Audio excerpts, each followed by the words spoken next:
আওয়াজ স্পষ্ট আছে? ঠিক আছে, শান্ত ওরা শুনতে পেলে হল।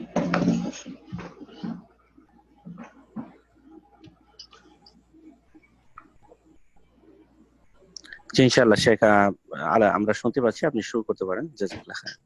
জাযাকাল্লাহ।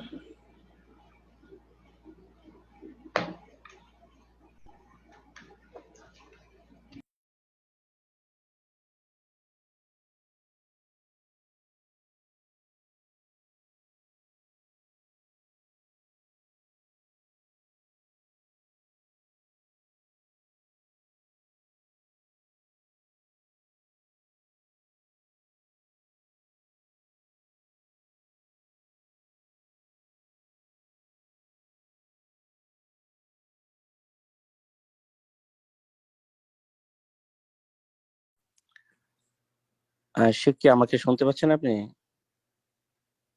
আসসালামু আলাইকুম। শেখের লাইনটা মনে মিউট করা হয়ে গেছে, কে করলো এটা বললাম না। জি জাযাকাল্লাহ খাইর। হ্যাঁ ওকে জি। আসসালামু আলাইকুম ওয়া রাহমাতুল্লাহি ওয়া বারাকাতুহু। ইন্নাল হামদালিল্লাহ নাহমাদুহু ওয়া নাস্তাঈনুহু ওয়া নাস্তাগফিরুহু ওয়া নাউযু বিল্লাহি মিন শুরুরি আনফুসিনা ওয়া মিন সাইয়্যাতি আমালিনা। মান ইয়াহদিহিল্লাহু ফালা মুদিল্লা লাহু ওয়া মান ইউদ্লিল ফালা হাদিয়া লাহু। ওয়া আশহাদু আল লা ইলাহা ইল্লাল্লাহু ওয়াহদাহু লা শারীকা লাহু ওয়া আশহাদু আন্না মুহাম্মাদান আবদুহু ওয়া রাসূলুহু সাল্লাল্লাহু তাআলা আলাইহি ওয়া আলা আলিহি ওয়া সাহবিহি ওয়া সাল্লামা তাসলিমান কাসীরা। أما بعد فأعوذ بالله من الشيطان الرجيم. بسم الله الرحمن الرحيم. شهر رمضان الذي أنزل فيه القرآن هدى للناس وبينات من الهدى والفرقان فمن شهد منكم الشهر فليصم. الآية. সম্মানিত দ্বীনি ভাতৃমণ্ডলী, আল্লাহ রাব্বুল আলামিনের যাবতীয় প্রশংসা যে আল্লাহ রাব্বুল আলামিন আমাদেরকে প্রতি বছরে একটি অত্যন্ত মোবারক বরকতপূর্ণ রহমতের মাস দান করেছেন, যে মাসের ইবাদত বন্দেগীর মাধ্যমে অল্প সময়ে অনেক এগিয়ে যাওয়া সম্ভব হতে পারে। যদি আল্লাহ রাব্বুল আলামিন আমাদেরকে এই উম্মতে মুসলিমার শেষ উম্মতের মানুষকে আয়ু কম দিয়েছেন, কিন্তু তাদের সময় আল্লাহ রাব্বুল আলামিন বিভিন্নভাবে বরকত দান করেছেন। তার একটি দিক হচ্ছে রমজানুল মুবারক, প্রতি মাসে প্রতি বছরে এই একটি মাস। এই জন্য অন্যান্য উম্মত অনেক সময় পাওয়া সত্ত্বেও তাদের থেকে এগিয়ে যেতে পারবে এই উম্মত রাসূলুল্লাহ সাল্লাল্লাহু আলাইহি ওয়াসাল্লামের। নাহনুল আখিরুন আস-সাবিকুনা ইয়াউমাল কিয়ামা, সহিহ বুখারীতে হাদিস রয়েছে, আমরা সর্বশেষ এসেছি, তবে কিয়ামতের দিন সবার আগে থাকব। এই উম্মতের লোক রাসূলুল্লাহ সাল্লাল্লাহু আলাইহি সাল্লামের সাথেই পিছনে পিছনে সবার আগে থাকবে। যদি সত্যিকার রাসূলুল্লাহ সাল্লাল্লাহু আলাইহি সাল্লামের উম্মত হওয়ার আকীদায়, মানহাজে, ইবাদতে, আখলাকে, দ্বীনের অনুসরণে পরিচয় দিতে পারে দুনিয়ায়, যারা দুনিয়াতে রাসূলুল্লাহ সাল্লাল্লাহু আলাইহি সাল্লামের উম্মত হিসাবে থাকার জন্য চেষ্টা করেছে, তারা রাসূলুল্লাহ সাল্লাল্লাহু আলাইহি সাল্লামের সাথে আখিরাতেও থাকার সুযোগ পাবে। আর যারা এখানে চেষ্টা করেনি, তারা সেখানে সুযোগ পাবে না। এই বিষয়টি সবসময় মনে রাখতে হবে। এই জন্য সবচেয়ে বড় কথা হচ্ছে যে আমরা যেন যথাসাধ্য চেষ্টা করি নবী করিম সাল্লাল্লাহু আলাইহি সাল্লামের নিয়ে আসা বিধানের সাথে থাকার, জীবনের যাবতীয় ক্ষেত্রে। আজকে আমরা কাছাকাছি মাহে রমজান মুবারকের দরজায় পৌঁছে গেছি। 27 শাবান বা 26 শাবান, না 26 শাবান 1441 হিজরি মোতাবেক 19 এপ্রিল 2020। আর ইনশাআল্লাহ তাআলা আজকে রবিবার চলে যাচ্ছে বা চলে গেল, সোম, মঙ্গল, বুধ, বৃহস্পতি, জুমাবার ইনশাআল্লাহ তাআলা সিয়াম হবে। যদি এই মাস 30 পুরা হয় তো জুমাবারে হবে, আর না হলে তার আগে হয়ে যাবে। তাহলে বৃহস্পতিবার অথবা জুমাবারে আমরা প্রথম সিয়াম অবস্থায় থাকবো ইনশাআল্লাহ তাআলা, প্রথম রমজান পাক। যদিও এই রমজানে আল্লাহ রাব্বুল আলামিন আমাদের পাপাচারের কারণে আমাদের সামনে মসজিদের রহমতের দরজা বন্ধ রেখেছেন, তবু আল্লাহ রাব্বুল আলামিনের রহমত থেকে নিরাশ হওয়ার কিছু নেই। যারা ভালো মানুষ তাদের জন্য সব জায়গাকে মসজিদ করেছেন, সব জায়গায় আল্লাহ রাব্বুল আলামিন আছেন এবং তিনি শোনেন সব জায়গায়। সুতরাং এই ক্ষেত্রে মনে যখনই দুঃখ ব্যথা আসবে তখন মনকে সান্ত্বনা দিতে হবে যে আমাদের জন্য ভালো দিক রয়েছে। যারা দিনের পাবন্দি মসজিদে নিয়মিত যাতায়াত করেছেন সারা বছর অতীতে, তারা এই বছরে রমজানে মসজিদে না যেতে পারলেও ইনশাআল্লাহ তাআলা মসজিদে যাওয়ার সওয়াব পাবেন। রমজান মাস যখন সামনে ঘনিয়ে এসেছে, সুতরাং এই রমজান সম্পর্কে আমরা ধারাবাহিক আলোচনা শুরু করব। আর এই আমার প্রথম রমজান মাস এবং রমজানের সিয়ামকে নিয়ে প্রথম আলোচনা পর্ব আজকে শুরু করছি। ইনশাআল্লাহ তাআলা ধারাবাহিক চলতে থাকবে। মাঝে মধ্যে সপ্তাহে 1 বা 2 দিন যেমন ভাইদের সুবিধা হয় জুমে আলোচনা হবে, আর বাকি ইনশাআল্লাহ তাআলা ফেসবুক লাইভে আলোচনা হবে। টাইম টেবিলটা ইনশাআল্লাহ তাআলা আপনারা জানতে পারবেন। রমজান মাসে হয়তো সময় পরিবর্তন হতে পারে মানুষের সুবিধা অসুবিধার কারণে, সব জায়গার ভাইদের সাথে যাতে করে অ্যাডজাস্ট হয় সময়, এই জন্য। তো আমরা আলোচনা মূলত এবার নিয়ত করেছি শুরু করব ইনশাআল্লাহ তাআলা প্রখ্যাত ইমাম মুহাদ্দিস ফাকিহ আলেম মুহাম্মদ বিন সালেহ আল উসাইমিন রাহমাতুল্লাহ আলাইহির প্রসিদ্ধ একটি কিতাব রয়েছে শুধুমাত্র এই সিয়াম এবং রমজান সম্পর্কে। সেই কিতাবের নাম হচ্ছে মাজালিসু শাহরে রমাদান। মাজালিসু শাহরে রমাদান, রমজান মাসের বিভিন্ন মজলিস। 30 দিনের 30টি মজলিস তিনি আলোচনা করেছেন। তার জীবদ্দশায় যে আলোচনাগুলি কিতাবের আকারে একসাথে এসেছে, ইনশাআল্লাহ তাআলা প্রতিদিন একটি করে মজলিস নিয়ে আমরা আলোচনা করব। আর তারপরে ইনশাআল্লাহ তাআলা ভাই বোনদের প্রশ্নের উত্তর দেওয়ার চেষ্টা করব, বিশেষ করে রমজান এবং সিয়াম সম্পর্কে। শুরু করার আগে মনে রাখবেন যে ইবাদতটি আমরা করতে যাব তার আগে সেই ইবাদতের নিয়ম নীতিমালা সম্পর্কে ইলম শিখা, জ্ঞান অর্জন করা ফরজ। রাসূলুল্লাহ সাল্লাল্লাহু আলাইহি ওয়াসাল্লামের এই হাদিস সবসময় মনে রাখবেন, তালাবুল ইলমি ফারিদাতুন আলা কুল্লি মুসলিম। ইলম হাসিল করা, এখানে ইলম বলতে যেখানে কোরআন সুন্নাহ ইলমের কথা বলা হয়েছে সেখানে ইলমে শারঈর কথা বলা হয়েছে। যে ইলমে শারঈ, শরীয়তের ইলমের মাধ্যমে, দ্বীনের জ্ঞানের মাধ্যমে আল্লাহকে জানা যেতে পারে, আল্লাহর দ্বীনকে জানা যেতে পারে, আল্লাহর রাসূল সাল্লাল্লাহু আলাইহি ওয়াসাল্লামকে জানা যেতে পারে। তিনটি মূলনীতি।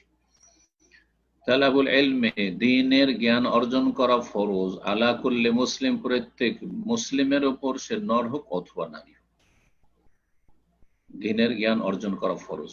আমলের আগে ইলম, আমল অর্থাৎ কর্ম আমল শুরু করার আগে ইলম হাসিল করতে হবে। সালাত শুরু করার আগে সালাত সম্পর্কে শুরু থেকে শেষ পর্যন্ত বিধিবিধান জানতে হবে, করণীয় বর্জনীয় জানতে হবে, কি বলবেন কি করবেন তাতে, কোনটা আগে কোনটা পরে, কিভাবে করবেন তা সব জানতে হবে। জানা যেমন ফরজ, তেমনি সিয়াম সম্পর্কে রমজান মাস আসার আগে প্রত্যেক মুসলিমের জন্য জানা ফরজ। যারা সাবালক হয়েছেন বা এবছর হচ্ছেন, জি হ্যাঁ, আল্লাহ রাব্বুল আলামিন আমাদেরকে উপকারী ইলম দান করেন। আল্লাহুম্মা ইন্না নাসআলুকা ইলমান নাফিআ ওয়া রিজকান তাইয়্যিবা, এবং আল্লাহ আমাদেরকে পাক পবিত্র হালাল রিজিক দান করেন। ওয়া আমালান মুতাকাব্বিলা, এবং এমন আমল দান করেন যে আমল আল্লাহ রাব্বুল আলামিনের কাছে গৃহীত হয়, মঞ্জুর হয়। জি, আল্লাহ রাব্বুল আলামিন সমস্ত রোগ থেকে আমাদেরকে শিফা দান করেন। শিফা মিন কুল্লি দা, প্রত্যেক রোগ থেকে, বিপদ আপদ থেকে আল্লাহ মুক্ত রাখেন। যারা আক্রান্ত তাদেরকে সুস্থ করেন, আর যারা এখনো নিরাপদ আছেন তাদেরকে আল্লাহ নিরাপদ রাখেন। আলোচনা শুরু করি রমজান মাস সম্পর্কে। এই রমজান মাস যে সম্পর্কে কোরআন কারীমে সূরা বাকারার কয়েকটি আয়াত রয়েছে, এই মাহে রমজান সম্পর্কে আর সিয়াম সম্পর্কে বেশ কয়েকটি আয়াত রয়েছে। আয়াতগুলির একটি আয়াত শুরুতে তেলাওয়াত করেছি, শাহরু রমাদান আল্লাযী উনজিলা ফীহিল কুরআন।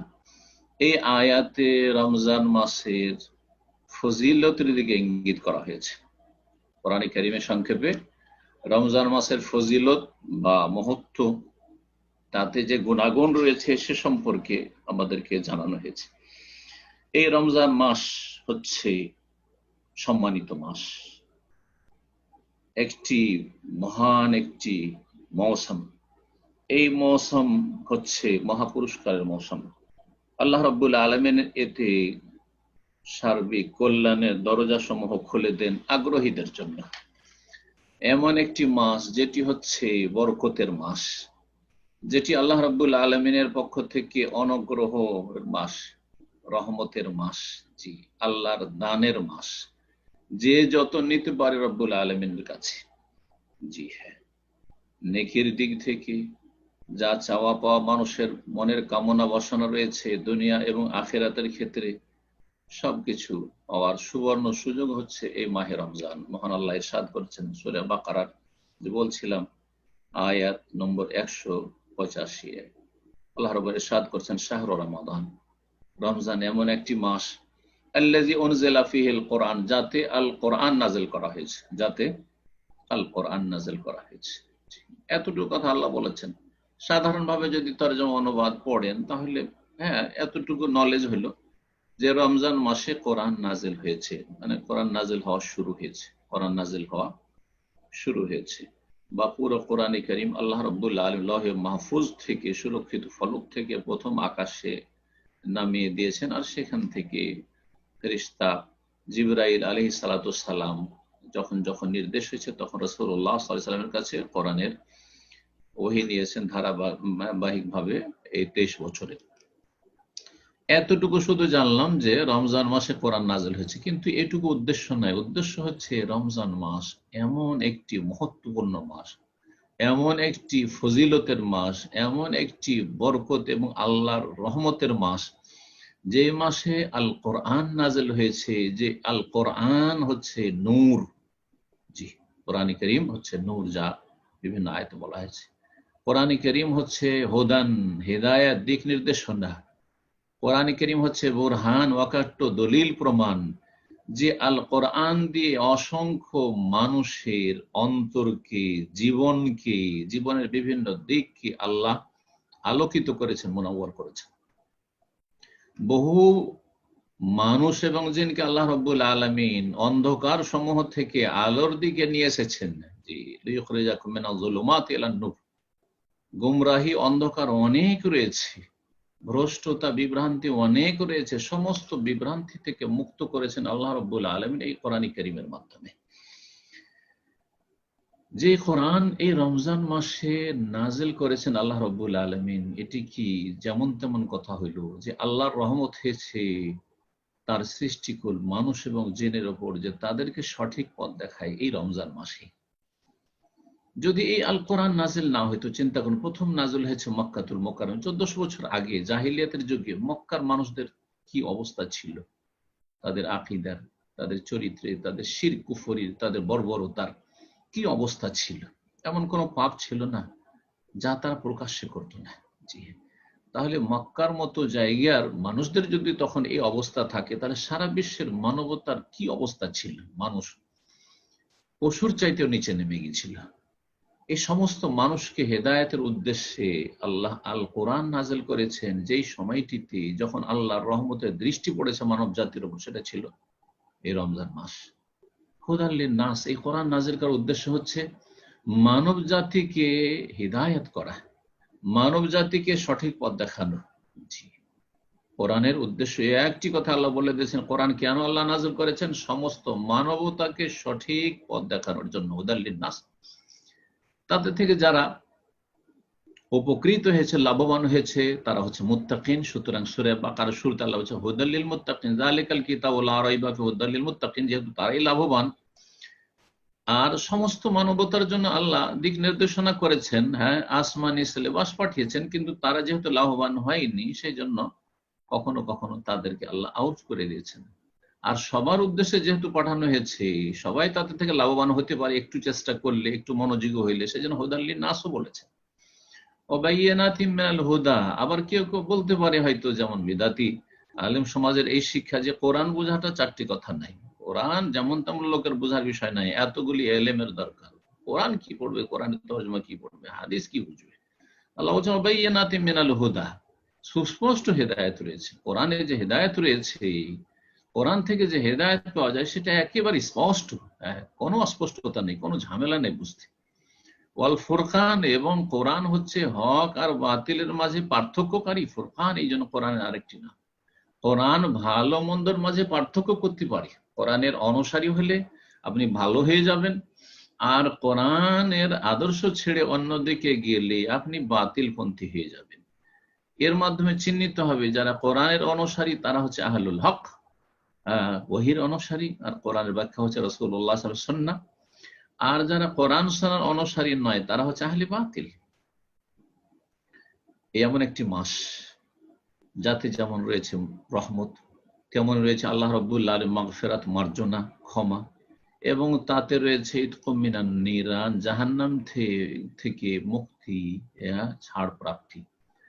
কিন্তু এই মাসকে 3 ভাগে ভাগ করার যে হাদিসটি রয়েছে, ওয়াহুয়া শাহরুন আউয়ালুহু রাহমাতুন ওয়া আওসাতুহু মাগফিরাতুন ওয়া আখিরুহু ইতকুম মিনান নার, কারণ বক্তারা এই রমজান মাসে এই হাদিসটি খুব শোনাবে, আর আমরা ছোট কাল থেকে শুনে এসেছি। ইবনে খুজাইমা এই হাদিসটি রয়েছে যে এই মাস 3 ভাগে বিভক্ত। তার প্রথম 10 দিন হচ্ছে রহমত, আর তারপরে দ্বিতীয় দশক হচ্ছে মাগফিরাত, আল্লাহর ক্ষমার জন্য স্পেশালি, আর শেষ দশক হচ্ছে ইতকুম মিনান নার, জাহান্নাম থেকে ছাড় প্রাপ্তি বা মুক্তির ঘোষণা।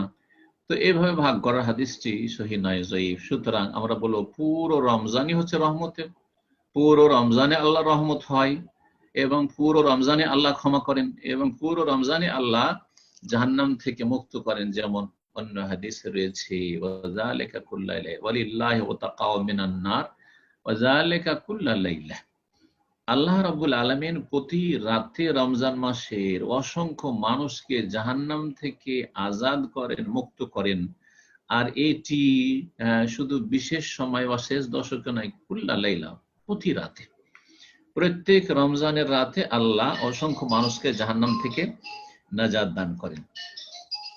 আমরা আজকে আলোচনা করব মূলত যে বিষয়টি প্রথম মজলিসে ইবনে উসাইমিন রাহমাতুল্লাহ আলাইহির কিতাবে, সেটি হচ্ছে এই রমজান মাসের ফজিলত। ইনশাআল্লাহ তাআলা দ্বিতীয় আলোচনা আমাদের থাকবে সিয়ামের ফজিলত, স্পেশালি রমজান মাসের ফজিলত সম্পর্কে বেশ কিছু হাদিস রয়েছে। তার মধ্যে যে প্রসিদ্ধ হাদিসটি সহিহ বুখারী, মুসলিমে রয়েছে, অন্যান্য হাদিসের গ্রন্থে রয়েছে। আবু হুরায়রা রাদিয়াল্লাহু তাআলা আনহু থেকে বর্ণিত, তিনি বলেন যে ক্বালান নবী সাল্লাল্লাহু আলাইহি ওয়াসাল্লাম, নবী করিম সাল্লাল্লাহু আলাইহি ওয়াসাল্লাম বলেছেন, ইযা জাআ রমাদান, যখন রমজান মাস আসে, ফুতিহাত আবওয়াবুল জান্নাহ, তখন জান্নাতের দরজাগুলি খুলে দেওয়া হয়। সুবহানাল্লাহ, জান্নাতের দরজা খুলে দেওয়া হয়। যে 11 মাস জান্নাতের দরজা বন্ধ থাকে, খোলা থাকে না। জি, যখন দরজা খোলা থাকে তখন সেখানে প্রবেশ করা সহজ হয়ে যায়, এবং সবাই প্রবেশ করার সাহস করতে পারে। জি, কোন ঘরের যদি দরজা খোলা থাকে তাহলে যে কোনো মানুষ সহজে প্রবেশ করতে সাহস করতে পারে এবং ঢুকতে পারে। কিন্তু যদি বন্ধ থাকে তো সবাই সাহস করবে না। এই জন্য অধিকাংশ লোক 11 মাস তাদের হিম্মত হয় না জান্নাতে যাওয়ার। তারা শয়তানকে সুযোগ দিয়ে দেয়, শয়তান তাদেরকে নিয়ে চলে যায় জাহান্নামের দিকে। পক্ষান্তরে যখন রমজান মাসে দরজা জান্নাতের খোলা থাকে তখন জান্নাতে যাওয়া তাদের জন্য সহজ হয়ে যায়। এজন্য দেখা যায় যে মুসলিম সমাজের যারা সারা বছরের খারাপ মানুষ, তারাও রমজানের 1 মাসে অনেক ভালো হয়ে যায়, অনেক ভালো হয়ে যায়। বরং অনেক পাপীদেরকে, আধা নামাজীদেরকে দেখা যায়, যারা নামাজের ক্ষেত্রে উদাসীন গাফেল, তাদেরকে দেখা যায় যে রমজান মাসে তারাই আগে ভাগে প্রথম কাতারের দিকে। রমজান মাস যখন আসে, ফুতিহাত আবওয়াবুল জান্নাহ, জান্নাতের দরজা সমূহ খুলে দেওয়া হয়। এটি হচ্ছে প্রসিদ্ধ হাদিস। কিন্তু আরো দুটো বাক্য দিয়ে হাদিস রয়েছে, হাদিসগুলি একটু আমি এইভাবে বর্ণনা করলে আমাদের বুঝতে আরো সুবিধা হবে। জি হ্যাঁ, রাসূলুল্লাহ সাল্লাল্লাহু আলাইহি ওয়াসাল্লাম আরেকটি হাদিস রয়েছে যেটা সহিহ বুখারীতে রয়েছে, ফুতিহাত আবওয়াবুস সামাই, আকাশের দরজা সমূহ খুলে দেওয়া হয়। তাহলে এখান থেকে আরেকটি জিনিস জানলাম যে জান্নাতের দরজা খোলার সাথে সাথে আকাশের দরজা খুলে দেওয়া হয়। আর আকাশের দরজা খুলে দেওয়া হয়, তার মানে বান্দা নেক আমল ওপরে উঠে, আর ওপর থেকে আল্লাহ রাব্বুল আলামিনের বিনা হিসাবে রহমত বর্ষিত হয়, আল্লাহর অনুগ্রহ নেমে আসে, আল্লাহর পক্ষ থেকে বরকত নেমে আসে। আকাশের দরজা খুলে দেওয়া হয়। জি, এই হাদিস জানলাম। তৃতীয় হাদিস রয়েছে সহিহ মুসলিমে, তিরমিজিতে, ফুতিহাত আবু আবুর রাহমাহ, যখন রমজান মাস আসে তখন রহমতের দরজা খুলে দেওয়া হয়, রহমতের দরজা খুলে দেওয়া হয়। তাহলে হাদিস আমরা তিনটি বাক্যে পেলাম। ফুতিহাত আবওয়াবুল জান্নাহ, জান্নাতের দরজা খুলে দেওয়া হয়, আকাশের দরজা খুলে দেওয়া হয় রমজান মাসে, আর রমজান মাস শুরু হলেই রহমতের দরজা খুলে দেওয়া হয়। এখান থেকে আরেকটি কথা বলবো, সেটা হচ্ছে রহমতের দরজা খুলে দেওয়া। এই হাদিসটিকে সামনে রেখে আল্লাহ রাব্বুল আলামিনের রহমত, সেটা পার্থিব রহমত হতে পারে, আর সেটা পারলৌকিক রহমত হতে পারে, দ্বীনি রহমত হতে পারে, দুনিয়াবি রহমত হতে পারে। হ্যাঁ, ধর্মীয় দ্বীনি রহমত হতে পারে আল্লাহ, আর একেবারে দুনিয়াবি পার্থিব রহমত হতে পারে। সুতরাং এই সময়ে যে বিশ্বে করোনা ভাইরাসের মহামারী ছেয়ে গেছে, বিস্তার লাভ করেছে, প্রতিটি মহল্লায় মহল্লায়, প্রতিটি জায়গায় সুবহানাল্লাহ যায় আধিপত্য কায়েম করে ফেলেছে, এই আল্লাহ রাব্বুল আলামিন ক্ষুদ্র সেনাবাহিনীর সামনে সারা বিশ্ব অসহায় দেখা দিচ্ছে। সুবহানাল্লাহ। জি, আমরা এখানে একটি নেক ফাল নেব, অর্থাৎ শুভ লক্ষণ নেব, এবং আল্লাহ সম্পর্কে, আল্লাহ রাব্বুল আলামিনের রুবুবিয়ত সম্পর্কে, আল্লাহ রাব্বুল আলামিনের রহমত সম্পর্কে, আল্লাহ রাব্বুল আলামিনের দয়া মায়া সম্পর্কে আমরা সুধারণা রাখবো। হুসনে জান বিল্লাহ যেটা বলে, সুধারণা রাখবো। সেটা কি? সেটা হচ্ছে আল্লাহর রহমতের দরজা খোলা হয়। সেটা যেমন দ্বীনি রহমত, তেমন পার্থিব রহমত।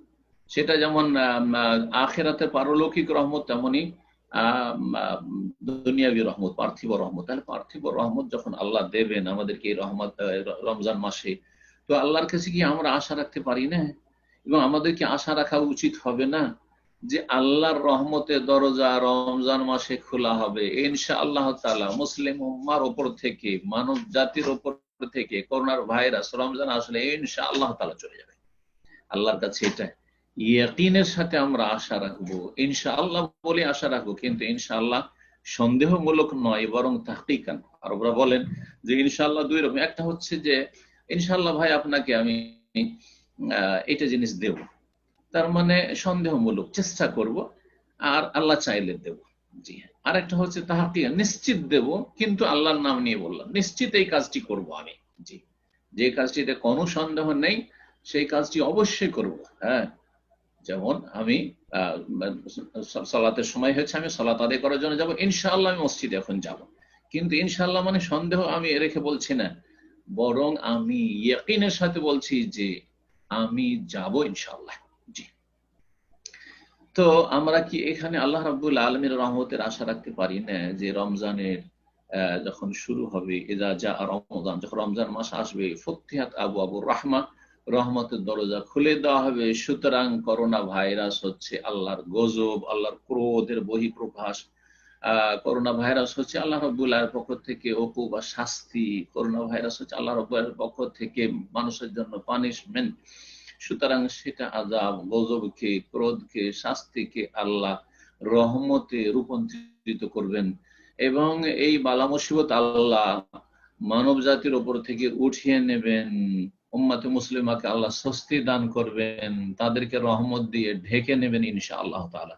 আল্লাহ যেন আমাদের এই মনের কামনা বাসনা কবুল করেন, আমাদের এই দোয়া যেন কবুল করেন। প্রত্যেক মুমিন মুমিনাতকে আল্লাহ এই দোয়া খালেস অন্তরে রমজানের আগে বেশি বেশি করার যেন তৌফিক দান করেন। যে আল্লাহ, তোমার নবী করিম সাল্লাল্লাহু আলাইহি ওয়াসাল্লাম যেহেতু বলেছেন যে রমজান মাস আসলে রহমতের দরজা খুলে দেওয়া হয়, সুতরাং তুমি রহমতের সার্বিক দিক থেকে দরজা খুলে দাও, আমাদের বালা মুসিবত তুমি দূর করে দাও, এই করোনার ভাইরাস মহামারী তুমি দূর করে দাও, এবং আমাদেরকে আল্লাহ সুস্থতা দান করো, নিরাপত্তা দান করো, আমাদের সার্বিক জীবনে সুখ শান্তি দান করো, আমাদের জন্য দিন দুনিয়া সমস্ত কল্যাণ রহমতের দরজা খুলে দাও। যেমন মসজিদের রহমতের দরজা তুমি খুলে দাও, তেমনি আমাদের কাজকর্মে রুজি রোজগারের রহমতের দরজা আমাদের খুলে দাও। আমিন ইয়া রাব্বাল আলামিন।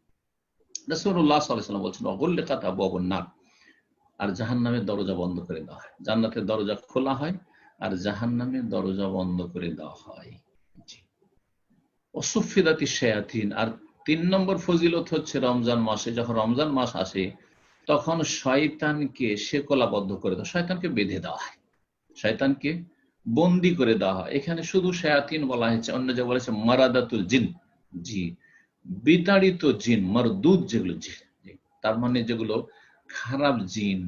আর খারাপ জিনেরা হচ্ছে জিনদের মধ্যেকার শয়তান, জি বিতাড়িত শয়তান, শয়তানের রাজিম যাদেরকে বলা হয়েছে, আউযু বিল্লাহি মিনাশ শাইতানির রাজিম, যাতে আমরা ইস্তেআযা করে থাকি, ফাইজা কারাআতাল কুরআন ফাস্তাইজ বিল্লাহি মিনাশ শাইতানির রাজিম। এই বিতাড়িত শয়তান হচ্ছে মারাদাতুল জিন, মারদুদ, বিতাড়িত।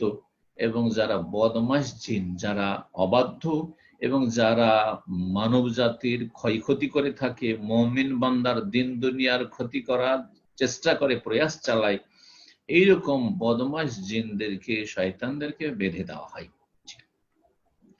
এই জান্নাতের দরজা খুলে দেওয়া হয়, এজন্য খোলা হয় যে মানুষ বেশি পরিমাণে নেক আমল করে। দেখেন কত নেক আমলগুলি রমজান মাসে হয়, যেগুলি অন্য মাসে সাধারণত হয় না। যেমন এটা একটা দিক, তেমনি যারা নেক আমল করবে তাদেরকে উৎসাহিত করার উদ্দেশ্যে জান্নাতের দরজা খুলে দেওয়া হয়, জাহান্নামের দরজা বন্ধ করে দেয়, কারণ গুনাহগারের সংখ্যা, পাপীর সংখ্যা কমে আসে। জি, শয়তানকে বেঁধে দেওয়া হয় যাতে করে শয়তান 11 মাস যেভাবে মানব জাতিকে বিভ্রান্ত করে, পাপে ডুবিয়ে দেয়, সেইভাবে সক্ষম না হয়।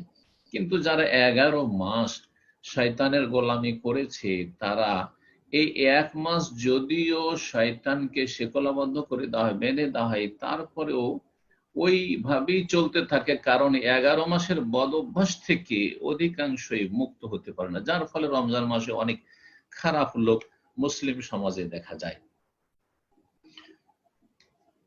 বেশ কিছু হাদিস রয়েছে এই রমজানের ফজিলত সম্পর্কে, যে হাদিসগুলি জয়ীফ, সহিহ নয়। আর আমরা জয়ীফ হাদিস পেশ করব না, আর যদি কখনো পেশ করি তাহলে আমরা শনাক্ত করে দেব বা সতর্ক সাবধান করে দেওয়ার চেষ্টা করব, কারণ জয়ীফ হাদিস বর্ণনা করে নীরব থাকা জায়েজ নয়।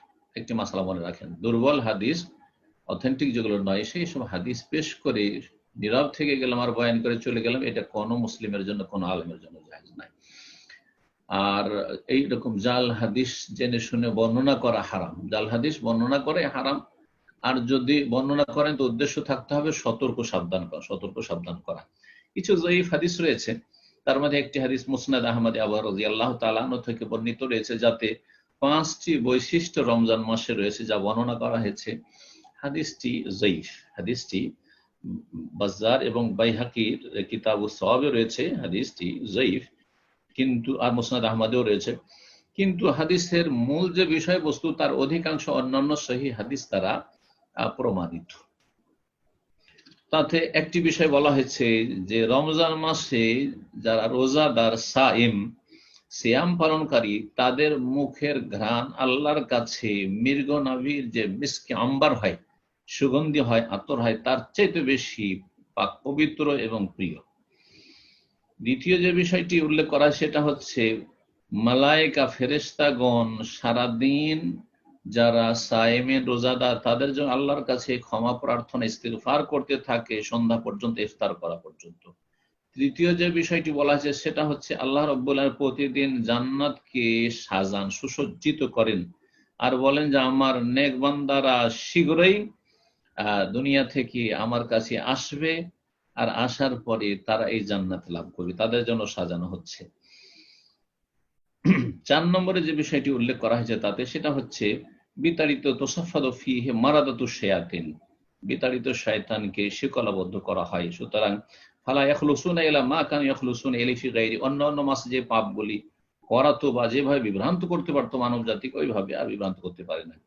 5 নম্বরে যে বৈশিষ্ট্য এই রমজান মাসের উল্লেখ করা হয়েছে তা হচ্ছে ওয়ায়ুগফারু লাহুম ফি আখিরিল লাইলা, রমজান মাসের শেষ রাত, যেটি 29 বা 30-এর যে রাত, সেই রাতে রোজাদার যারা আল্লাহর হক আদায় করলো ঠিকভাবে, যথাযথ রমজান মাসে 5 ওয়াক্ত সালাতের পাবন্দি করলো, সিয়াম পালন করলো, তারপরে সুন্নত কিয়াম সেটাও যথাসাধ্য চেষ্টা করলো, নেক আমলে বেশি বেশি অংশ নিল, ফরজ ওয়াজিবের পুরোপুরি হেফাজত করলো, হারাম নাজায়েজ থেকে নিজেকে বাঁচিয়ে রাখলো, তাদেরকে ক্ষমা করে দেওয়া হয়। তখন রাসূলুল্লাহ সাল্লাল্লাহু আলাইহি ওয়াসাল্লামকে সাহাবীরা জিজ্ঞাসা করেছে, আহিয়া লাইলাতুল কদর, সেটা কি কদরের রাতের কথা বলছেন?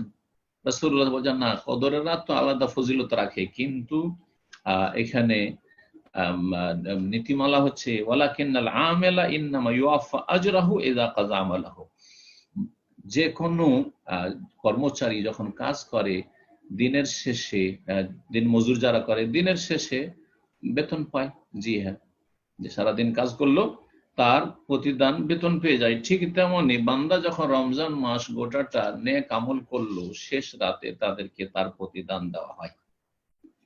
এই হাদিসের অধিকাংশ বিষয়গুলি সহিহ হাদিস দ্বারা প্রমাণিত, কিন্তু হাদিসটি জেনে রাখা ভালো যে হাদিসটি সহিহ নয়, সহিহ। জি, সুতরাং এই হাদিস সম্পর্কে আর বিস্তারিত আলোচনা না করে আর একটি পয়েন্ট আলোচনা করে আলোচনা শেষ করব। তা হচ্ছে যে আল্লাহ রাব্বুল আলামিন এই রমজান মাসে তার বান্দাদের উপর অনুগ্রহ করেছেন তিন দিক থেকে। তিনটি দিক রয়েছে, এই তিনটি দিক আমাদেরকে মনে রাখতে হবে, অত্যন্ত গুরুত্বপূর্ণ বিষয়। প্রথম যে দিকটি রয়েছে সেটা হচ্ছে আল্লাহ রাব্বুল আলামিন এই মাহে রমজানে বেশ কিছু ইবাদতের নিয়ম নীতিমালা প্রদান করেছেন, তার ওহীর বিধানে নাযিল করেছেন। কোরআন কারীমে হোক অথবা রাসূলুল্লাহ সাল্লাল্লাহু আলাইহি ওয়াসাল্লামের সুন্নাহ হাদিসে হোক, বেশ কিছু ইবাদত বন্দেগীর বিধান রয়েছে, ফরজ অথবা সুন্নাত মুস্তাহাব। জি, যেমন সিয়াম ফরজ, কিয়াম সুন্নাত, আর এইরকমই অনেক নেক আমল ইনশাআল্লাহ তাআলা একটি আলোচনা থাকবে আমাদের রমজান মাসে যে নেক আমলগুলি বিশেষভাবে আমরা করতে পারি, আর আলোচনা আমার এই মর্মে আছে রমজান মাসের নেক আমল বা সৎ আমল সম্পর্কে। 10-এর বেশি আমল, আর সেই আমলের দরজাগুলি রয়েছে, নেক দরজা রয়েছে, যেগুলি দিয়ে আপনি প্রবেশ করতে পারেন। তো আল্লাহ রাব্বুল আলামিন যে এই বিধিবিধানগুলো দিয়েছেন, এটি আল্লাহ রাব্বুল আলামিনের বড় অনুগ্রহ। কারণ যদি রমজান মাস আসতো, রমজান মাস আগে থেকেও ছিল, এই উম্মতে মুসলিমার আগেও রমজান মাস ছিল, কিন্তু রমজান মাসের সিয়াম ছিল না, রমজান মাসের কিয়াম তারাবিহ ছিল না, রমজান মাসের সিয়ামের ইফতারি করার যে ফজিলত রয়েছে, রমজান মাস হচ্ছে শাহরুল কোরআন, কোরআনের মাস, রমজান মাস হচ্ছে ধৈর্যের মাস। জি, তো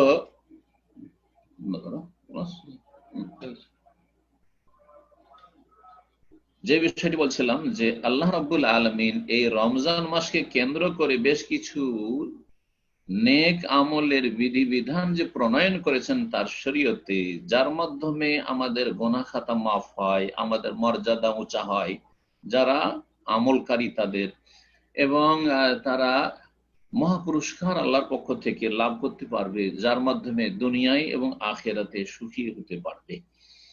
তো এই যে বিধান আল্লাহ দিয়েছেন, এই বিধান যদি না দিতেন তাহলে রমজান মাস আসলে কি আর না আসলে কি কিছু তো পেতাম না। এটি আল্লাহ রাব্বুল বড় একটি অনুগ্রহ। জি, কারণ ইবাদত খেয়াল খুশি নেওয়া সম্ভব নয় ওহী ছাড়া।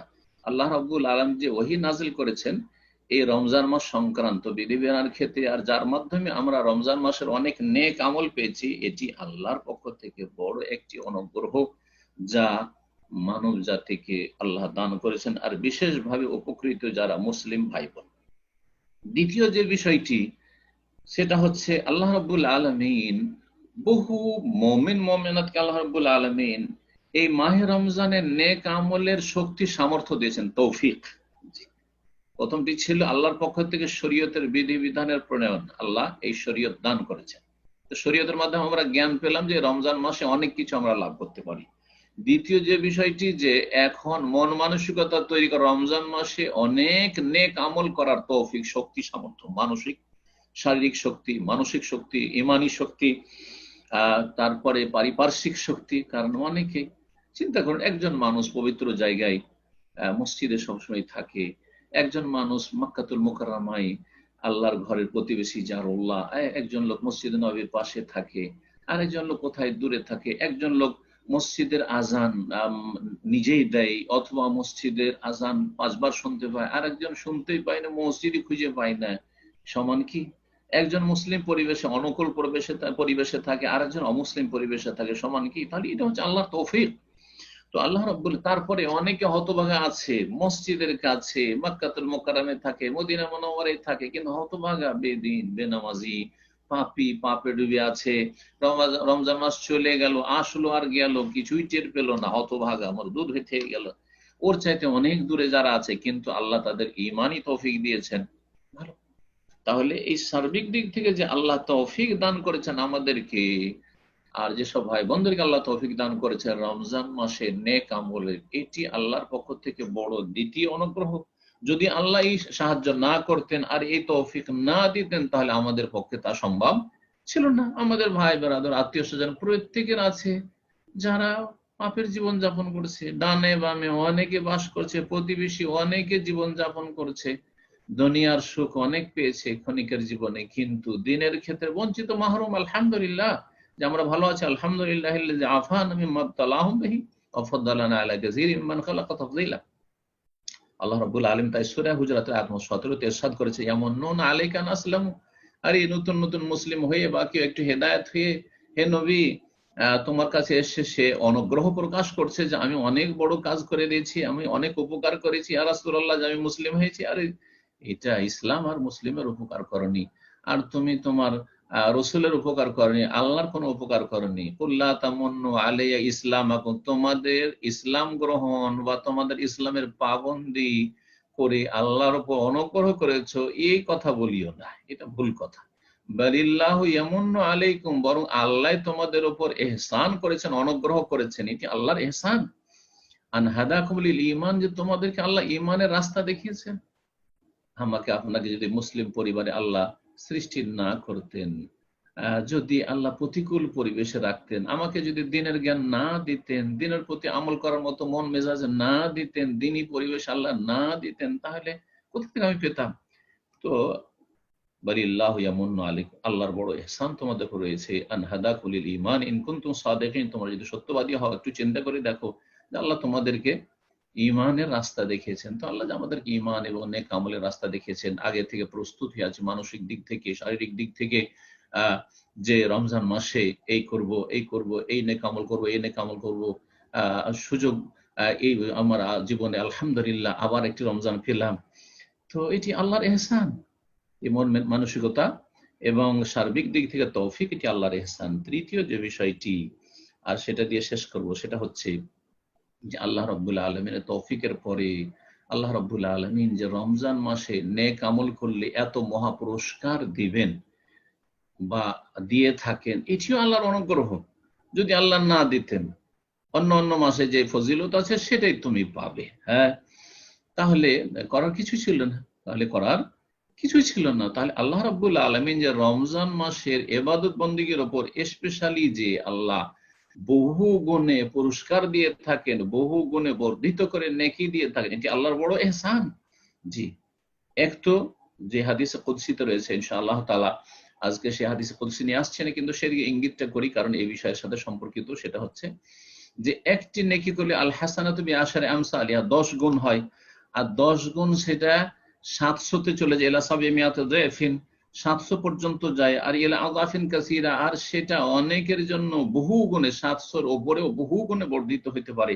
আল্লাহ ভালো জানে কত কত কত কত গুণ পর্যন্ত আল্লাহ কাকে দেবেন। আল্লাহু ইউদাইফু লিমান ইয়াশা আল্লাহু ওয়াসিউন আলিম, যেমন সাদকা দান খেরাতের ক্ষেত্রে আর যাকাত প্রদানের ক্ষেত্রে আল্লাহ রাব্বুল আলামিন বর্ণনা করেছেন কোরআনে কারিমে। তাই আল্লাহ রাব্বুল আলামিন যে এই মহা পুরস্কার দিয়ে অনুগ্রহ করেছেন আমাদের উপর, এটি আল্লাহর বড় অনুগ্রহ। তো এই তিনটি অনুগ্রহ শেষখানে আলোচনা করে আমার আলোচনা আজকে শেষ করছি। রমজান মাস আল্লাহর পক্ষ থেকে আমাদের জন্য বড় নিয়ামত, সুতরাং যে ব্যক্তি পেয়ে যাবেন তিনি ভাগ্যবান, যদি এই রমজান মাসের হক যথাযথ আদায় করেন। কিসের মাধ্যমে? যেসব জীবনের পাপাচার রয়েছে সেগুলি থেকে রবের দিকে ফিরে আসার মাধ্যমে, তওবা করে আল্লাহর কাছে ক্ষমা চাওয়ার মাধ্যমে, নেকির দিকে ঝাঁপিয়ে পড়ার মাধ্যমে, নেকির ক্ষেত্রে অগ্রগামী হওয়ার মাধ্যমে, গাফিলতি দূর করার মাধ্যমে, বেশি বেশি আল্লাহ রাব্বুল আলামিনের জিকির আজকার স্মরণের মাধ্যমে, এবং পাপ থেকে দূর হয়ে আল্লাহর কাছাকাছি হওয়ার মাধ্যমে, কোরআন কারীমের সাথে নিজেকে আরো সম্পৃক্ত করার মাধ্যমে, কোরআন কারীমের তিলাওয়াত, কোরআন কারীমের অর্থ অনুধাবন করা, কোরআন কারীম সম্পর্কে গভীরভাবে তদব্বর করা, চিন্তা করা, বোঝার চেষ্টা করা, এবং কোরআন কারীমের প্রত্যেকটি কথার উপর আমল করা, সেটা কাজে পরিণত করার চেষ্টা করা, কোরআন কারীমের জীবন গড়ার চেষ্টা করা, কোরআন কারীমের পরিবার গঠনের চেষ্টা করা, কোরআন কারীম দিয়ে সমাজ গঠনের চেষ্টা করা, এবং কোরআন কারীমের দিকে বিশ্বের সমস্ত মানুষকে দাওয়াত দেওয়ার জন্য চেষ্টা করা। আল্লাহ যেন আমাদেরকে এই সার্বিক কল্যাণে তৌফিক দান করেন। সুবহান রাব্বিকা রাব্বিল ইজ্জাতি আম্মা ইয়াসিফুন ওয়া সালামুন আলাল মুরসালিন ওয়ালহামদুলিল্লাহি রাব্বিল আলামিন। জাযাকুমুল্লাহ খাইর। বারাকাল্লাহু ফিকুম। সম্মানিত দিনী ভাই ও বোনেরা যারা আমরা লাইনে আছি, এখানে শুরুতেই আমি দেখতেছি বেশ কয়েকজন ব্রাদার, প্রায় 5 জনের মতো ব্রাদার আপনাদের প্রশ্নের জন্য হ্যান্ড রেজ করেছেন। তো যারা নতুন লাইনে আছেন তাদের উদ্দেশ্যে বলছি, প্রশ্নোত্তর পর্ব শুরু করার পূর্বে আমাদের প্রত্যেকের ফোনের স্ক্রিনের বাটনে যদি আমরা মোর অপশন দেখি, যারা আইফোন বা আমরা রেগুলার ফোন ব্যবহার করতেছি, মোর অপশনে 3য় নাম্বার সেকশনে হয়তো রেইজ হ্যান্ড অপশন থাকবে। তো যেটা আপনারা সিলেক্ট করলে আমরা এখানে জানতে পারবো আপনার প্রশ্ন আছে, এবং বাই সিরিয়ালি ইনশাআল্লাহ আমরা আপনাদের প্রশ্নগুলো নেওয়ার চেষ্টা করব যতটুকু আল্লাহ আমাদের সময় সাথ দেবেন ইনশাআল্লাহ, এবং শেখ আমাদের সময় দিতে পারবেন ইনশাআল্লাহ। আর যদি হয়তো বেশি প্রশ্ন হয়ে যায় আমরা পরবর্তীতে এভরি উইকে আমরা সেগুলো নেওয়ার চেষ্টা করবো ইনশাআল্লাহ। তো আমি শুরুতেই আমাদের যে ব্রাদার প্রথমের দিকে আছেন আল মামুন কবির, ওনার ফোনটাকে আনমিউট করে দিচ্ছি ইনশাআল্লাহ, আপনি প্রশ্ন করবেন।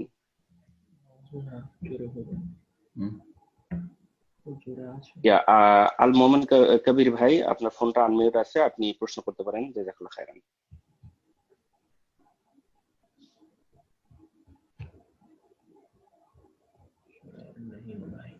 ব্রাদার আল মামুন কবির, আপনি লাইনে থাকলে আপনি প্রশ্ন করুন। বিশেষ করে রমজান মাস এবং সিয়াম সম্পর্কে যদি প্রশ্ন থাকে তাহলে সেটাকে প্রাধান্য দেওয়া হবে। আমরা চেষ্টা করি রমজান মাস সম্পর্কে জানার, কারণ সামনে মজলিসের আগে হয়তো রমজান মাস শুরু হয়ে যেতে পারে। তো যেগুলো জরুরি বিষয় সেগুলো জিজ্ঞেস করতে পারেন, যার যেটা জানার প্রয়োজন। আর বাকি অন্য বিষয় অন্য সময়ও জানা যেতে পারে ইনশাআল্লাহ। জাযাকাল্লাহ খায়ের। তো আমি শেষবারের মতো আমাদের ব্রাদার আল মামুন কবির ভাইকে রিকোয়েস্ট করবো, যদি আপনার প্রশ্ন থাকে আপনি প্রশ্ন করুন, আদারওয়াইজ আমি নেক্সট ব্রাদারকে সুযোগ করে দেবো ইনশাআল্লাহ। সম্ভবত ব্রাদার কোনো প্রশ্ন নেই ইনশাআল্লাহ, আমরা ফোনটা মিউট করে দিচ্ছি, আমি নেক্সট ব্রাদারকে আনমিউট করে দেবো ইনশাআল্লাহ। ওকে, আমাদের নেক্সট ব্রাদার শেখ রফিকুল হাসান, ইনশাআল্লাহ আপনার ফোনটাকে আনমিউট করে দিচ্ছি। জি, আপনি প্রশ্ন করুন শেখ রফিকুল হাসান। আসসালামু আলাইকুম ওয়া রাহমাতুল্লাহি ওয়া বারাকাতুহু। সম্মানিত স্যার, কেমন আছেন? জি আলহামদুলিল্লাহ ভাই, ভালো আছেন?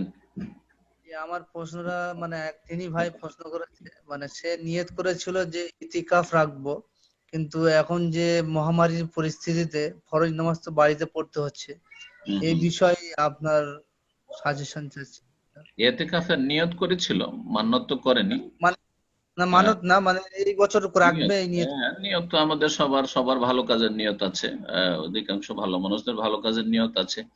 তো ইতিকাফের নিয়ত করেছিল, যদি এই নিয়ত পুরা করা সম্ভব না হয়, কারণ মসজিদ খোলা নাই, তবুও ইনশাআল্লাহ তাআলা তার জন্য এটি সুসংবাদ যে তাকে আল্লাহ ওই ইতিকাফ সমপরিমাণ সওয়াব দিবেন।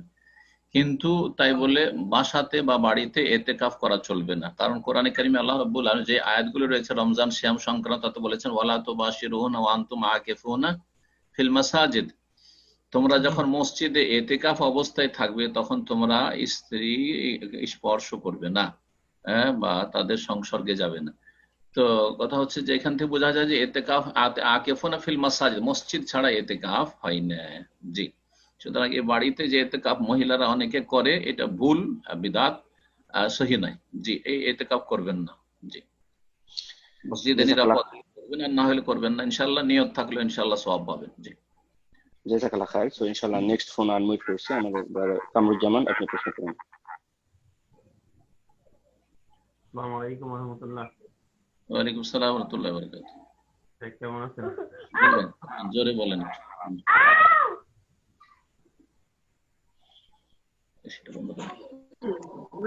আসসালামু আলাইকুম। বলেন।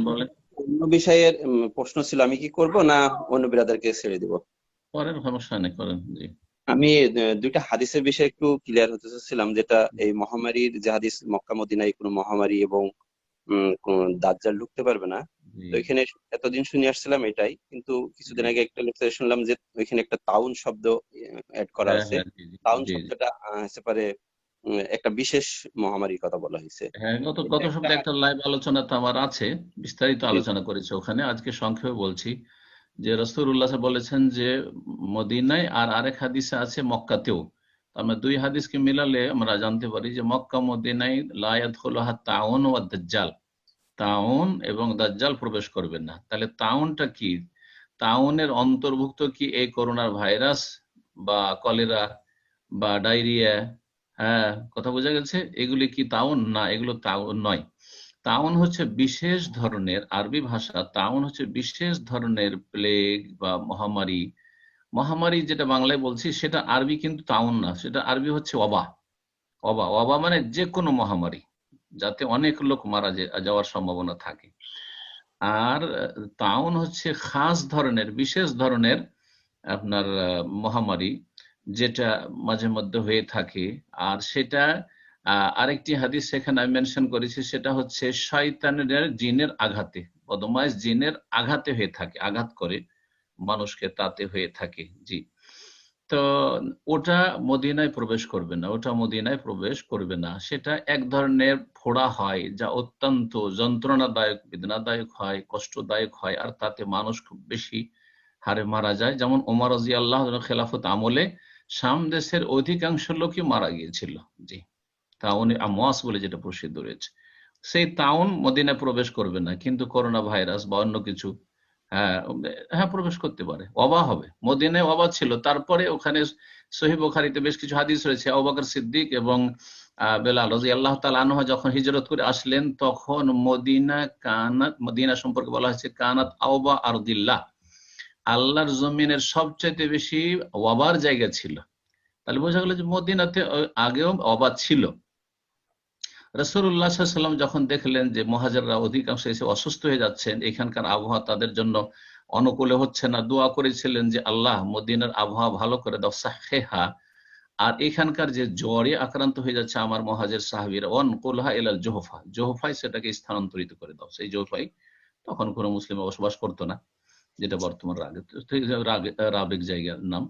তো এই হাদিস থেকেও বোঝা যায় যে মদিনাতে ওয়াবা আসতে পারে, কিন্তু মহামারী মানে তাউন আসবে না, তাউন আসবে না। জি, জাযাকাল্লাহ খায়ের। তো ইনশাআল্লাহ এখন আমি ফোন আনমিউট করবো আমাদের ব্রাদার মিনহাজুল ইসলাম। ইনশাআল্লাহ আপনার প্রশ্ন থাকলে আপনি প্রশ্ন করুন। জি, আপনার ফোনটা আনমিউট আছে, আপনি প্রশ্ন করেন। আসসালামু আলাইকুম। আসসালামু আলাইকুম ওয়া রাহমাতুল্লাহি ওয়া বারাকাতুহু।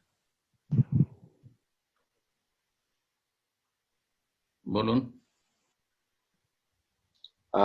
মিনহাজুল ইসলাম ফোনটা মিউট করে ফেলছে আবার। আর দেখি একটা ইনশাআল্লাহ।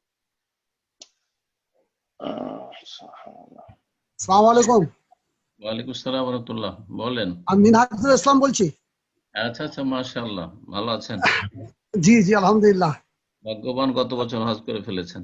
তো এবার জি জি আপনার সঙ্গে দেখা হলো মদিনায়, মক্কায়। আলহামদুলিল্লাহ আছি, ভালো আছি আলহামদুলিল্লাহ। আল্লাহ হ্যাঁ জি আলহামদুলিল্লাহ। আপনি ভালো আছেন তো?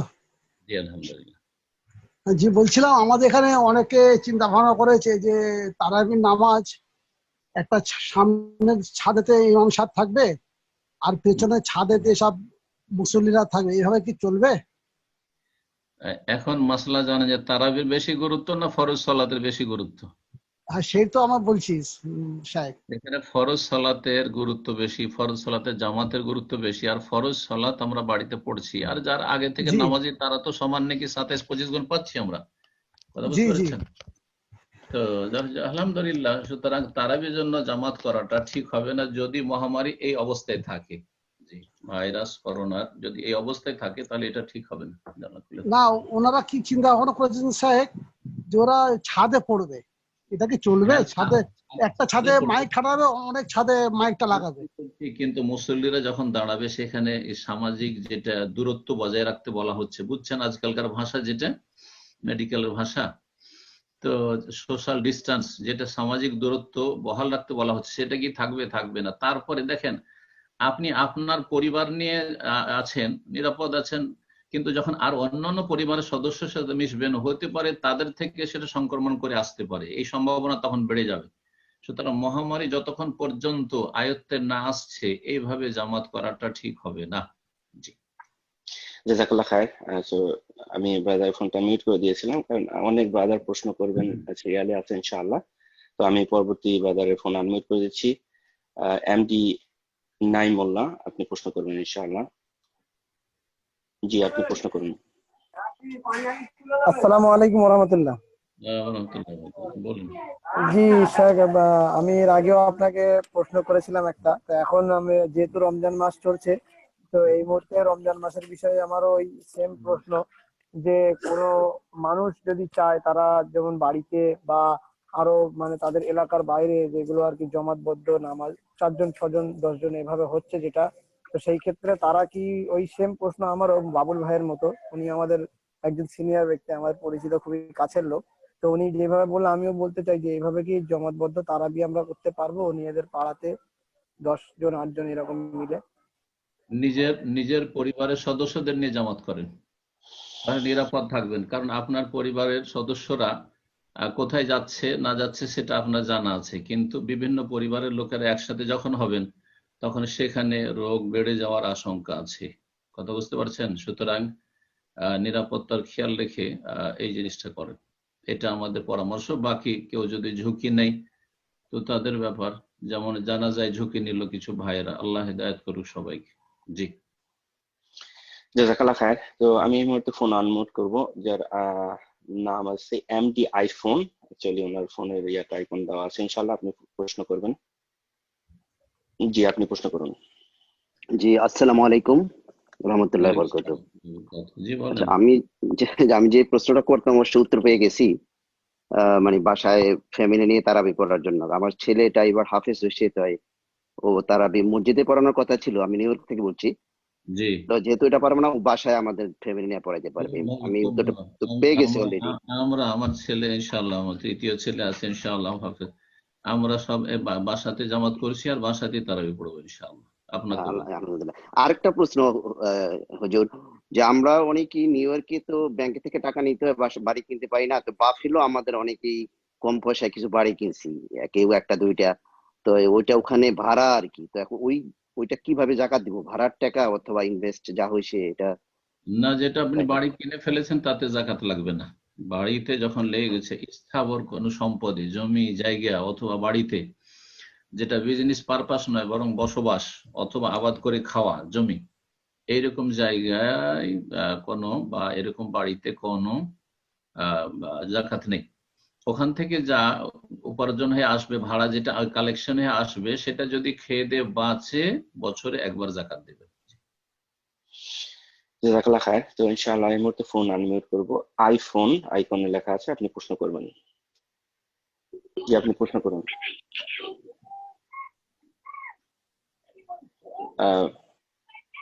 জি ব্রাদার, আপনার ফোনটা আনমিউট করা আছে, আপনার আইকনে আছে আইফোন, আপনার নেম নেই এখানে, আপনি প্রশ্ন করুন।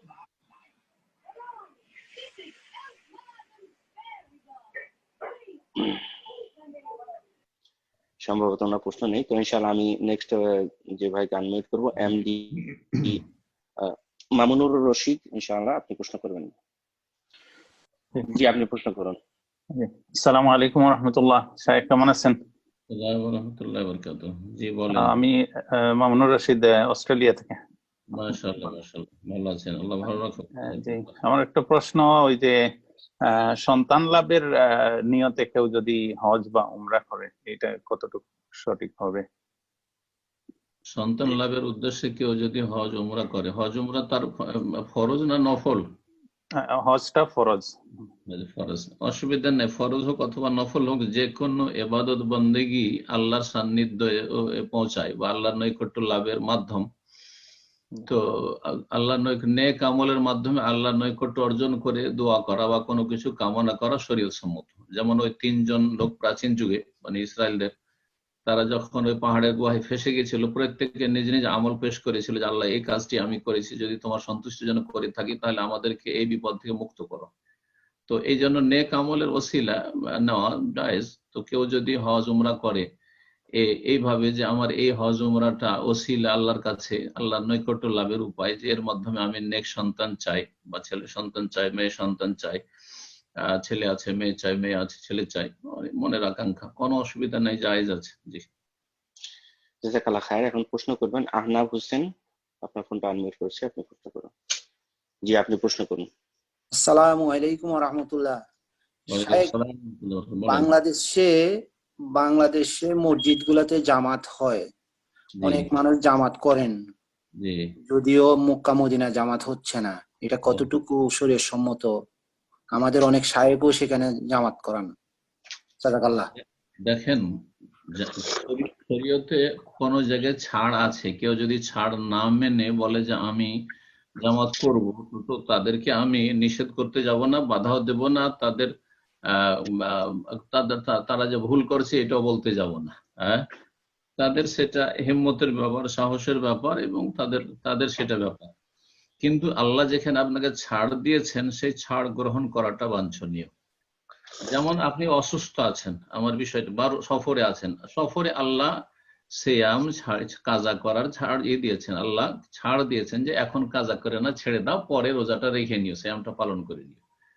কিন্তু যদি মনে করেন যে আমি এখানে সফরে আমি রোজাটা রেখে নেবো আর প্রচন্ড কষ্ট না হয়, হ্যাঁ, তো জায়েজ। কিন্তু আপনার জন্য যদি কিছু কষ্ট হয় তাহলে উত্তম হচ্ছে আপনার সেখানে রোজা না রেখে পরে রোজাটা রাখলে সিয়াম পালন করলেন। এইরকম অসুস্থ অবস্থায়, হ্যাঁ, যদিও তার বিভিন্ন অবস্থা আছে, কখনো অসুস্থ অবস্থায় সিয়াম পালন করলে গুনাহ হয়ে যাবে, কখনো জায়েজ হবে কিন্তু অনুত্তম হবে। তো কথা হচ্ছে ঠিক ওই রকমই যারা এখনো নামাজ চালিয়ে যাচ্ছে তাদের সেটি বিষয়, এবং তাদের ফতোয়া দেওয়ার অধিকার আছে এবং ফতোয়া আমল করার অধিকার আছে। কখনো এটা ভাববেন না যে আমি যেটা ফতোয়া দিচ্ছি সেটাই হক, বাকিটা বাতিল, করছে করুক, তারা করুক। কিন্তু আপনার যদি এতে আস্থা হয় যে আমার দিনে আল্লাহ যখন ছাড় দিয়েছেন আর আমার এতে নিরাপত্তা রয়েছে যে আমি বাসাতে সালাত আদায় করব, তাহলে আপনি কেন জামাতে যাবেন না?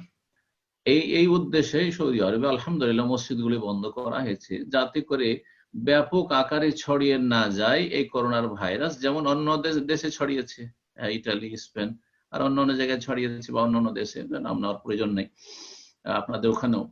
তো কথা হচ্ছে যে যেভাবে ছড়িয়ে পড়েছে, এটা যদি হইতো তাহলে যে শত্রুগুলি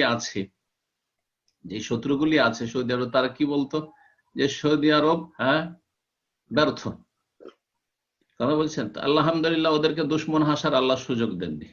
তখন আরেক দিক থেকে কারণ শত্রু যারা, তারা তো সমালোচনা করবে, তখন আরেক দিক থেকে হ্যাঁ মসজিদ বন্ধ করে দিয়েছে, এই সমালোচনা। তো সৌদি আরব যেটাই করুক না কেন, যারা খারিজি চরমপন্থী, যারা খারিজের পৃষ্ঠপোষক, যারা বেদাতপন্থী, যারা শিয়া রাফেজি পন্থী, তারা শত্রুতা করতেই থাকবে। জি, আল্লাহ হেফাজত করুক, আল্লাহ মুসলিমদের হেফাজত করুক, এবং সৌদি আরবের ওলামাদের ফতোয়াই হচ্ছে সঠিক। আর কেউ যদি মনে করে যে আমরা অন্য কোনো ফতোয়া দিয়ে আমরা আমল করব, সেটা তাদের বিষয়, আমাদের সমালোচনা করার কোনো প্রয়োজন নেই। আপনাকে যেটা ভালো লাগছে করুন। জাযাকুমুল্লাহ। বারাকাল্লাহ ফিকুম। তো এখন প্রশ্ন করবেন কামরুল জামান জি, ইনশাআল্লাহ। জি, আপনি প্রশ্ন করুন। আসসালামু আলাইকুম শেখ। ওয়ালাইকুম আসসালাম ওয়া রাহমাতুল্লাহ। আমার দুইটা প্রশ্ন। একটা প্রশ্ন হইলো, যারা এখানে সরকারি কাজ করে তাদের একটা স্যালারির একটা অংশ প্রতি সপ্তাহে রিটায়ারমেন্ট ফান্ডে নেয়। তো ওই ফান্ডের সাথে আবার আমাদের কাছ থেকে যে টাকাটা নেয় সেই টাকার সাথে সরকার আবার ইন্টারেস্ট অ্যাড করে, কিন্তু আমাদেরকে ওইটা দেয় না, ওই অ্যাকাউন্টে জমাই থাকে আমাদের রিটায়ারমেন্ট ফান্ডে।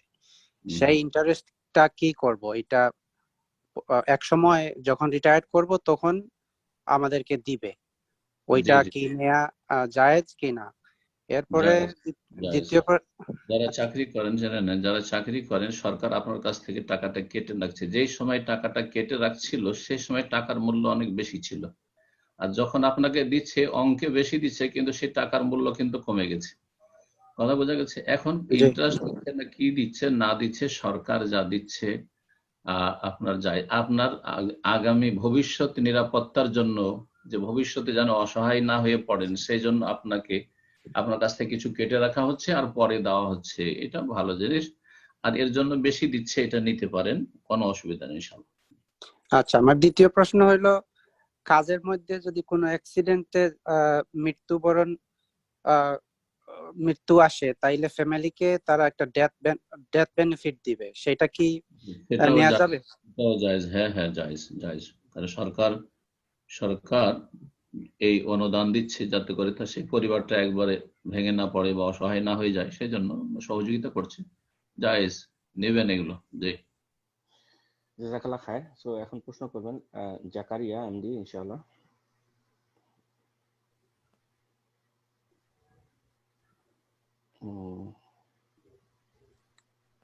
আসসালামু আলাইকুম ওয়া রাহমাতুল্লাহ। ওয়ালাইকুম আসসালাম ওয়া রাহমাতুল্লাহি ওয়া বারাকাতুহু। জোরে বলেন। কোয়েশ্চেনটা অ্যাকচুয়ালি আমার এক ফ্রেন্ড করছে, সো শোনা আমাদের যাচ্ছে না। সরাসরি আমাকে মেসেজ করছে, সো আমি অ্যানসার দিবেন। জাকারিয়া কথা জোরে বল, কথা শোনা যাচ্ছে না, একটু জোরে বলতে হবে। উত্তরটা জিজ্ঞেস করছে আর কি, তারাবির নামাজ বলেন, কেউ শোনা যাচ্ছে না কেন? বাসার থেকে, এটা কি আসলে আদৌ পসিবল কিনা? জি তারাবির নামাজ অনলাইনে পড়তে পারবে কিনা? না না, অনলাইনে কোনো তারাবি নেই, কাতারে কাতার লেগে থাকতে হবে। অনলাইনে নেই আর টিভিতেও নেই, কিছুতে নেই। কাতারে কাতার লেগে থাকতে হবে ইমামের সাথে মুক্তাদিদের। জি, বিচ্ছিন্ন কাতারে কোনো নামাজ হয় না। জি, জাযাকাল্লাহ খায়ের। সো এই মুহূর্তে প্রশ্ন করবেন রেজ এস কি ইনশাআল্লাহ, আপনি প্রশ্ন করুন। আসসালামু আলাইকুম রাহমাতুল্লাহ, কেমন আছেন স্যার? জি, ওয়ালাইকুম সালাম। আমি আবুধাবি থেকে বলছি, ইমারাত থেকে বলছি। আমার জি, দেশের বাড়ি ইন্ডিয়া, কলকাতা। আমি আবুধাবি থেকে বলছি, ইমারাত থেকে বলছি, তো দেশের বাড়ি ইন্ডিয়া, কলকাতা। জি বলেন। আমার তো কোরআন যেমন হেফজ নেই, তো আমি যদি একলা যদি সালাত আদায় করি রমজান মাসে, তো আমি জি, কি কোরআন দেখে দেখে কি পড়তে পারবো মোবাইলের মাধ্যমে? কোরআন দেখে আপনি নামাজ পড়তে পারেন। বিশেষ করে সুন্নাত নফল সালাত, তাহাজ্জুদ, তারাবির সালাত কোরআন দেখে পড়তে পারবেন। আয়েশা রাদিয়াল্লাহু তাআলা আনহার স্বাধীনকৃত দাস ছিলেন যাকওয়ান, জি, তিনি ইমামত করতেন কোরআন দেখে মুসহাফ থেকে। আয়েশা রাদিয়াল্লাহু তাআলা আনহা ইক্তেদা করতেন। জায়েজ আছে, কোনো অসুবিধা নেই। জি, ওকে, নেক্সট প্রশ্ন করবেন শাহিদ, আপনার ফোনটা আনমিউট করছেন ইনশাআল্লাহ। জি, আপনি প্রশ্ন করুন। আসসালামু আলাইকুম ওয়া রাহমাতুল্লাহি ওয়া বারাকাতুহু। ওয়ালাইকুম আসসালাম ওয়া রাহমাতুল্লাহি ওয়া বারাকাতুহু। জি, আচ্ছা, আমার তিনটা প্রশ্ন। এক নম্বর প্রশ্ন, রমজানের রোজা শুরু হওয়ার কতদিন আগে শাবানের রোজা ছাড়তে হবে? নাম্বার 2, জুমার খুতবা, মানে আমাদের এখানে গত জুমার খুতবা ফেসবুক লাইভে আমাদেরকে শরীক হইতে বলছে। এখন ওই জুমার খুতবা ফজিলত কি আমরা পাবো নাকি যদি শরীক হই? আর তৃতীয় প্রশ্ন, একসাথে এত প্রশ্ন করলে তার মনে থাকবে না, আমি তো নোট করছি না। ওকে, একটা করে করেন। প্রথম প্রশ্ন ছিল আপনার যে রমজান মাসের রোজা শুরু হওয়ার কতদিন আগে রমজান শুরু হওয়ার কতদিন আগে সিয়াম, নফল সিয়াম ছাড়তে পারবেন বা রাখতে পারবেন, কতদিন পর্যন্ত রাখতে পারবেন? হাদিস আছে, হাদিস আছে লা তাকাদ্দামু রমাদান বিসাওমি ইয়াউমিন আও ইয়াউমাইন, রমজানের একদিন দুদিন আগে তোমরা সিয়াম রাখিও না। তার মানে 29, 30 এই দিনগুলিতে সিয়াম রাখবেন না, এটা একেবারে নিষেধ। আর যে হাদিস আছে যে যখন নিসফে শাবান 15 শাবান পার হয়ে যাবে তখন রোজা রাখিও না, হাদিসটি যঈফ। সুতরাং 15 শাবানের পরেও রোজা রাখা যেতে পারে, 20, 25 অসুবিধা নাই। আর যাদের অভ্যাস আছে বৃহস্পতি আর সোম বৃহস্পতিবার সপ্তাহে 2 দিন সিয়াম পালনের, তারা যদি রাখে তো কোনো অসুবিধা নেই। আগামীকালকে যেমন সোমবার আছে, বৃহস্পতিবার আছে, জায়েজ আছে এই ক্ষেত্রে জায়েজ, কারণ সে আগে থেকে অভ্যস্ত প্রতি সপ্তাহে সিয়াম পালনে। জি, দ্বিতীয় প্রশ্ন ছিল যে জুমার সালাত আদায় করেছেন লাইভে নাকি? সালাত না, ফেসবুকে আর কি জুমার খুতবা লাইভে শুধু খুতবা শুনেছেন? জি, এই খুতবার ফজিলত, জুমার খুতবা শুনে অসুবিধা না, আমরা হারামের খুতবা শুনছি, জুমার খুতবা শুনেছেন লাইভে শুনেন অথবা অডিওতে শুনেন, জুমার খুতবা শুনলেন, কিন্তু আপনারা কি জুমার সালাত পড়লেন না জোহরের সালাত পড়লেন? জোহরের সালাত, বাট আমি এটা জানি না, বাট জোহরের সালাত পড়লে ঠিক আছে, কিন্তু জুমার সালাত পড়া চলবে না। জুমার সালাত ওইভাবে বাসাতে হয় না, বাসাতে জুমার সালাত হবে না। আর 2 নম্বর কথা, কারো বা ইক্তেদা অনুসরণ করবেন দূর থেকে, সেটাও হয় না। জি, জোহরের সালাত পড়বেন। আর খুতবা যে কোনো জায়গার খুতবা আপনাকে ভালো লাগে আপনি অনলাইনে শুনুন, যে কোনো মসজিদের। আর তৃতীয় প্রশ্ন ছিল, রমজান মাসে মৃত্যু হলে মৃত ব্যক্তির সম্পর্কে নেকি বা আযাব সম্পর্কে কিছু বলেন। রমজান মাসে কেউ যদি ইন্তেকাল করেন তাহলে তার বিশেষ ফজিলতের এমন কোনো হাদিস নেই। দলিল যখন নেই তখন আমরা কোনো বিশেষ ফজিলত বানিয়ে বলবো না, কারণ আমাদেরকে দলিল দিয়ে কথা বলতে হবে। তবে একটি দিক আছে, সেটা হচ্ছে হুসনুল খাতিমা বা শেষ অবস্থাটা ভালো হওয়া। জি, ইন্নামাল আমাল বিল খাওয়াতিম, মানুষের শেষ আমলটার বেশি গুরুত্ব রয়েছে। একজন মানুষ সিয়াম অবস্থায় যদি মারা যায় দিনে, অথবা রমজানের রাতে মারা যায়, সেটাও মোবারক সময়, তাহলে তার জন্য এটা একটা শুভ লক্ষণ, ভালো লক্ষণ, যে ভালো সময়ে ভালো আমলের মধ্যে মারা গেল। যেমন একটা লোক যদি কেউ সালাত অবস্থায় মারা যায়, কোরআন তেলাওয়াত অবস্থায় মারা যায়, বুঝছেন, হজের এহরাম অবস্থায় মারা যায়, হ্যাঁ, হজ করতে এসে মারা যায়, ঠিক ওই রকমই রমজানের সিয়াম অবস্থায় ছিল অথবা রাত্রে ইবাদতবন্দি করছে মারা গেল, নেকির অবস্থায় মারা গেল, ভালো। পক্ষান্তরে আরেকজন গুনহার অবস্থায় মারা যাচ্ছে, তো ওর লক্ষণ খারাপ। তো এতটুকু বলা যাবে যে শেষ অবস্থাটা তার ভালো, যেটা একটা লক্ষণ যে সে ভালো বা নাজাত পাবে আল্লাহর কাছে। কিন্তু রমজানে ইন্তেকাল হলে কবর আযাব হবে না, রমজানে ইন্তেকাল হলে জাহান্নামে যাবে না, এরকমের কোনো দলিল প্রমাণ নেই, এগুলো ভুয়া কথা। জি, জাযাকাল্লাহ খায়ের। তো এখন প্রশ্ন করবেন মোহাম্মদ হোসেন, আপনার ফোনটা আনমিউট করে দিচ্ছেন ইনশাআল্লাহ। আসসালামু আলাইকুম ওয়া রাহমাতুল্লাহি ওয়া বারাকাতুহু। ওয়া রাহমাতুল্লাহি ওয়া বারাকাতুহু। জি, কেমন আছেন? জি আলহামদুলিল্লাহ ভাই, বলেন। জি, আমার কোনো নাই, কোশ্চেন নাই, যে আপনার সাথে কথা দেখা। বারাকাল্লাহু ফিক, বারাকাল্লাহ। কোথায় থাকেন? এই যে নিউ ইয়র্কে, শেখ ভুলে গেছেন মোহাম্মদ ভাই? আল্লাহ হেফাজতে রাখুক, আল্লাহ নিরাপদ সুস্থ রাখুক, জাযাকুমুল্লাহ খায়র সবাইকে আপনার। জি, জাযাকাল্লাহ খায়ের। তো ইনশাআল্লাহ এখন প্রশ্ন করবেন আল মামুন কবির, আপনার ফোনটা আনমিউট করে দিচ্ছেন ইনশাআল্লাহ। জি, আপনি প্রশ্ন করুন। শায়েখ, আসসালামু আলাইকুম। আসসালামু আলাইকুম ওয়া রাহমাতুল্লাহি ওয়া বারাকাতুহু। জি, বলছিলাম আমরা এখন যে করোনা যে বিপদের মধ্যে আছি এবং সব মিলায়ে খুব মানে চিন্তা, টেনশন এবং পাপালের কাজে লিপ্তর কারণে আমাদের যে বর্তমানে যে মহামারীটা হয়েছে বা সেই কারণে সামনে যে রোজা আছে, সেই ক্ষেত্রে গুনাহ মাফের জন্য কি আমল বেশি বেশি করতে পারি এবং করলে আমরা সেখান থেকে নাজাত পাবো এবং হকের পথে চলতে পারবো, আসলে এই সময় কি করা উচিত? প্রথম কথা যে মুমিন মানুষ টেনশন করবে না, কারণ টেনশনে ক্ষতি আছে, লাভ নেই। আর বেশি টেনশন করাটা আল্লাহর প্রতি আস্থা, ইমানে দুর্বলতার লক্ষণ। আল্লাহর যে পক্ষ থেকে যে চূড়ান্ত ফয়সালা, তাকদীরের প্রতি সন্তুষ্টি প্রকাশ করা এবং তাকদীরের প্রতি ঈমানের ক্ষেত্রে দুর্বলতার লক্ষণ। সুতরাং একজন মানুষ সবসময় যথাসাধ্য টেনশন মুক্ত থাকার চেষ্টা করবে, যে আমরা সবাই আল্লাহর, ইন্না লিল্লাহ, আমরা সবাই আল্লাহর। আল্লাহ আমাদেরকে সাময়িক কিছুদিনের জন্য পাঠিয়েছেন, ওয়া ইন্না ইলাইহি রাজিউন, আর এক সময় আল্লাহর কাছে ফিরতে হবে। আজকে করোনা ভাইরাস আক্রান্ত হয়ে না মরলেও আমাকে আপনাকে এই লাইন ধরে আছি, যেতে হবে। এটা সবসময় মনে রাখতে হবে। দুনিয়ার লোভ লালসা কমে নিয়ে আসতে হবে। যে কাজটি করতে হবে এই ক্ষেত্রে বলছিলেন যে কি কাজ করব, কি আমল করব। ফরজ আমলের চাইতে গুরুত্বপূর্ণ আমল আর কিছু হইতে পারে না, হাদিসে কুদসিতে রয়েছে, সুতরাং সহিহ বুখারীতে। সুতরাং ফরজ আমলে যেন ঘাটতি না থাকে, 5 ওয়াক্ত ফরজ সালাতে, আর মসজিদে যাওয়ার সুযোগ থাকলে জামাত সহকারে সালাতে, তারপরে টাইম মতো সালাত আদায় করা, রমজান মাসের সিয়ামের ক্ষেত্রে, জাকাতের ক্ষেত্রে, জি ইত্যাদি। এই যে ফরজ, ফরজ হিজাব, মা বোনদের জন্য হিজাব ফরজ, সুতরাং এই ফরজের হেফাজতের ক্ষেত্রে এগুলি সবচেয়ে গুরুত্বপূর্ণ ইবাদত।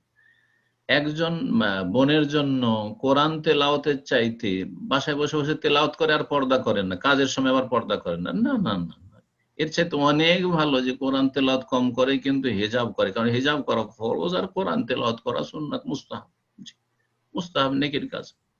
কোরআন তেলাওয়াত না করে কেউ যদি কোরআনের অনুসারী হয়, বেশি তেলাওয়াতের সময় করতে পারে না, কিন্তু কোরআনের অনুসারী, মাশাআল্লাহ, কোরআনই জীবন, মাশাআল্লাহ, যথেষ্ট তার জন্য।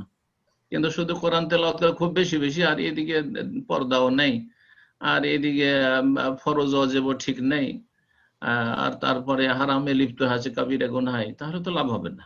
কথা হচ্ছে যে যেই কাজটা প্রথম করতে হবে সেটা হচ্ছে যতগুলি ফরজ বিধান আছে সবগুলি নিয়মিত আদায় করতে হবে, যতগুলি কাবিরা গুনাহ আছে সবগুলি থেকে বেঁচে থাকার চেষ্টা করতে। আপনার ইনকাম সোর্স যেন হারাম না থাকে। জি হ্যাঁ, সুদ, ঘুষ, বেঈমানি, আত্মসাৎ, জুলম, অত্যাচার, পরের হক নষ্ট করা, ধার নিয়ে না দেওয়া, আর হারাম রোজগার, হ্যাঁ, যেন না থাকে। বাস এই সব হারাম রাস্তাগুলি বন্ধ করুন জীবনের। আর তারপরে চোখের হারাম, কানের হারাম, হাতের পায়ের হারাম, এগুলো বন্ধ করুন। অবৈধ সম্পর্ক বন্ধ করুন। সমস্ত হারাম থেকে মুক্ত হন, ফরজ ওয়াজিবগুলি আদায় করুন ঠিকভাবে, আর তারপরে তখন সুন্নত নফল বাড়ান। তার মধ্যে একটি হচ্ছে তাহাজ্জুদ পড়েন, তাহাজ্জুদ পড়েন, বেশি বেশি নফল সিয়াম রাখেন আপনি, জি, দোয়া করেন বেশি বেশি, জিকির আজকার করেন, জি, জিকির আজকার নিয়মিত সকাল সন্ধ্যার জিকির আজকার গুলি করেন, বেশি বেশি আল্লাহর কাছে জিকির আজকার করেন, দোয়া করেন, জি, এইভাবে আমল করবেন। কিন্তু আগে ফরজের হেফাজত করা, পাবন্দি করা, আর হারাম কাবিরা থেকে বেঁচে থাকা, আর তারপরে অন্যান্য আমল করবেন। জি, আল্লাহ যেন তৌফিক দান করেন। জাযাকাল্লাহ খায়ের। সো শেখ এই মুহূর্তে প্রশ্ন করবেন বেলায়েত হোসেন আরমান। আপনার ফোনটা আনমিউট করে দিচ্ছি। জি, আপনি প্রশ্ন করুন। বেলায়েত হোসেন আরমান, হ্যালো, আপনি প্রশ্ন আসসালামু করুন। আলাইকুম রাহমাতুল্লাহ। ওয়ালাইকুম আসসালাম ওয়া রাহমাতুল্লাহ। বলেন বেলায়েত হোসেন ভাই।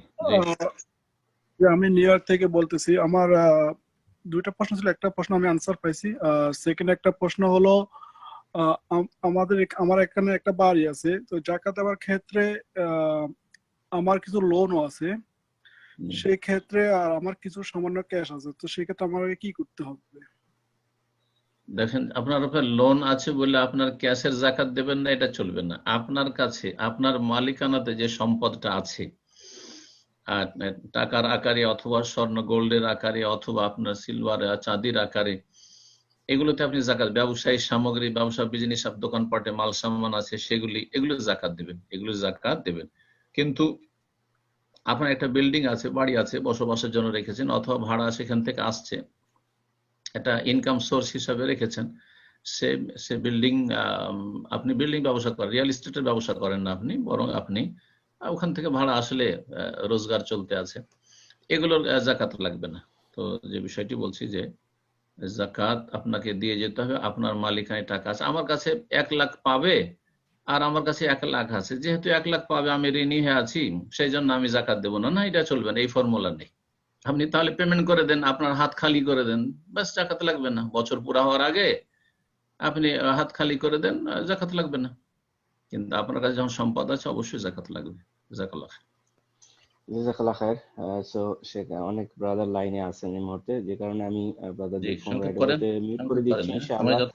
তো জি, আমি চেষ্টা করতেছি, যারা লাইনে এই মুহূর্তে আমরা অ্যাপের মাধ্যমে আছি তাদেরই প্রশ্ন উত্তর নেওয়া হবে, আর যারা অডিওতে আছেন তাদের প্রশ্ন উত্তর পর্ব নেওয়া সম্ভব হবে না।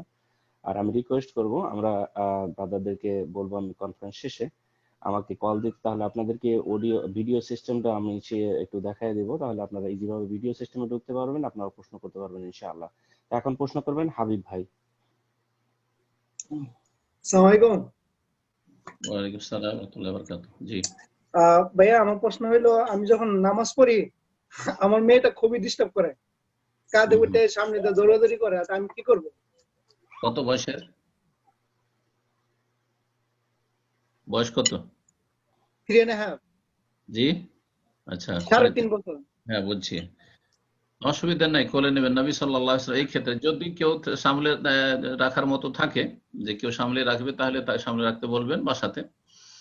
আর যদি না থাকে তো কোলে নিয়েও সালাত আদায় করা যাবে, কাঁধে নিয়ে সালাত আদায় করা যাবে। নবী সাল্লাল্লাহু আলাইহি ওয়াসাল্লাম করেছেন। নবী সাল্লাল্লাহু আলাইহি ওয়াসাল্লামের নাতিন ওমামা যায়েনব রাদিয়াল্লাহু আনহা বড় মেয়েকে ওমামাকে কাঁধে নিয়ে সালাত আদায় করতেন। যখন সিজদায় যেতেন তখন পাশে রেখে দিতেন, আবার উঠিয়ে নিতেন দাঁড়িয়ে। জি, জাযাকাল্লাহ খায়ের। তো এর মতো প্রশ্ন করবেন রেডমি, আপনি প্রশ্ন করুন। আপনার আইকনে আছে। আসসালামু আলাইকুম সাহেব। ওয়ালাইকুম আসসালাম ওয়া রাহমাতুল্লাহি ওয়া বারাকাতুহু। জি, বলেন। সাহেব, আপনার কাছে আমার প্রশ্ন, আমার হানা তাশাহুদ পরে, এরপরে তাশাহুদ একদিকে সালাম ফিরায়, পরবর্তীতে আবার তাশাহুদ পরে দরুদ ইব্রাহিম পরে দোয়া মাসুরা পরে সালাম ফিরায়, এই সিস্টেমটা আসলো কোথা থেকে? সাহসিজদার ক্ষেত্রে ভুল হয়ে গেল, ভুলের সিজদার ক্ষেত্রে, তাই না? শুনছেন না?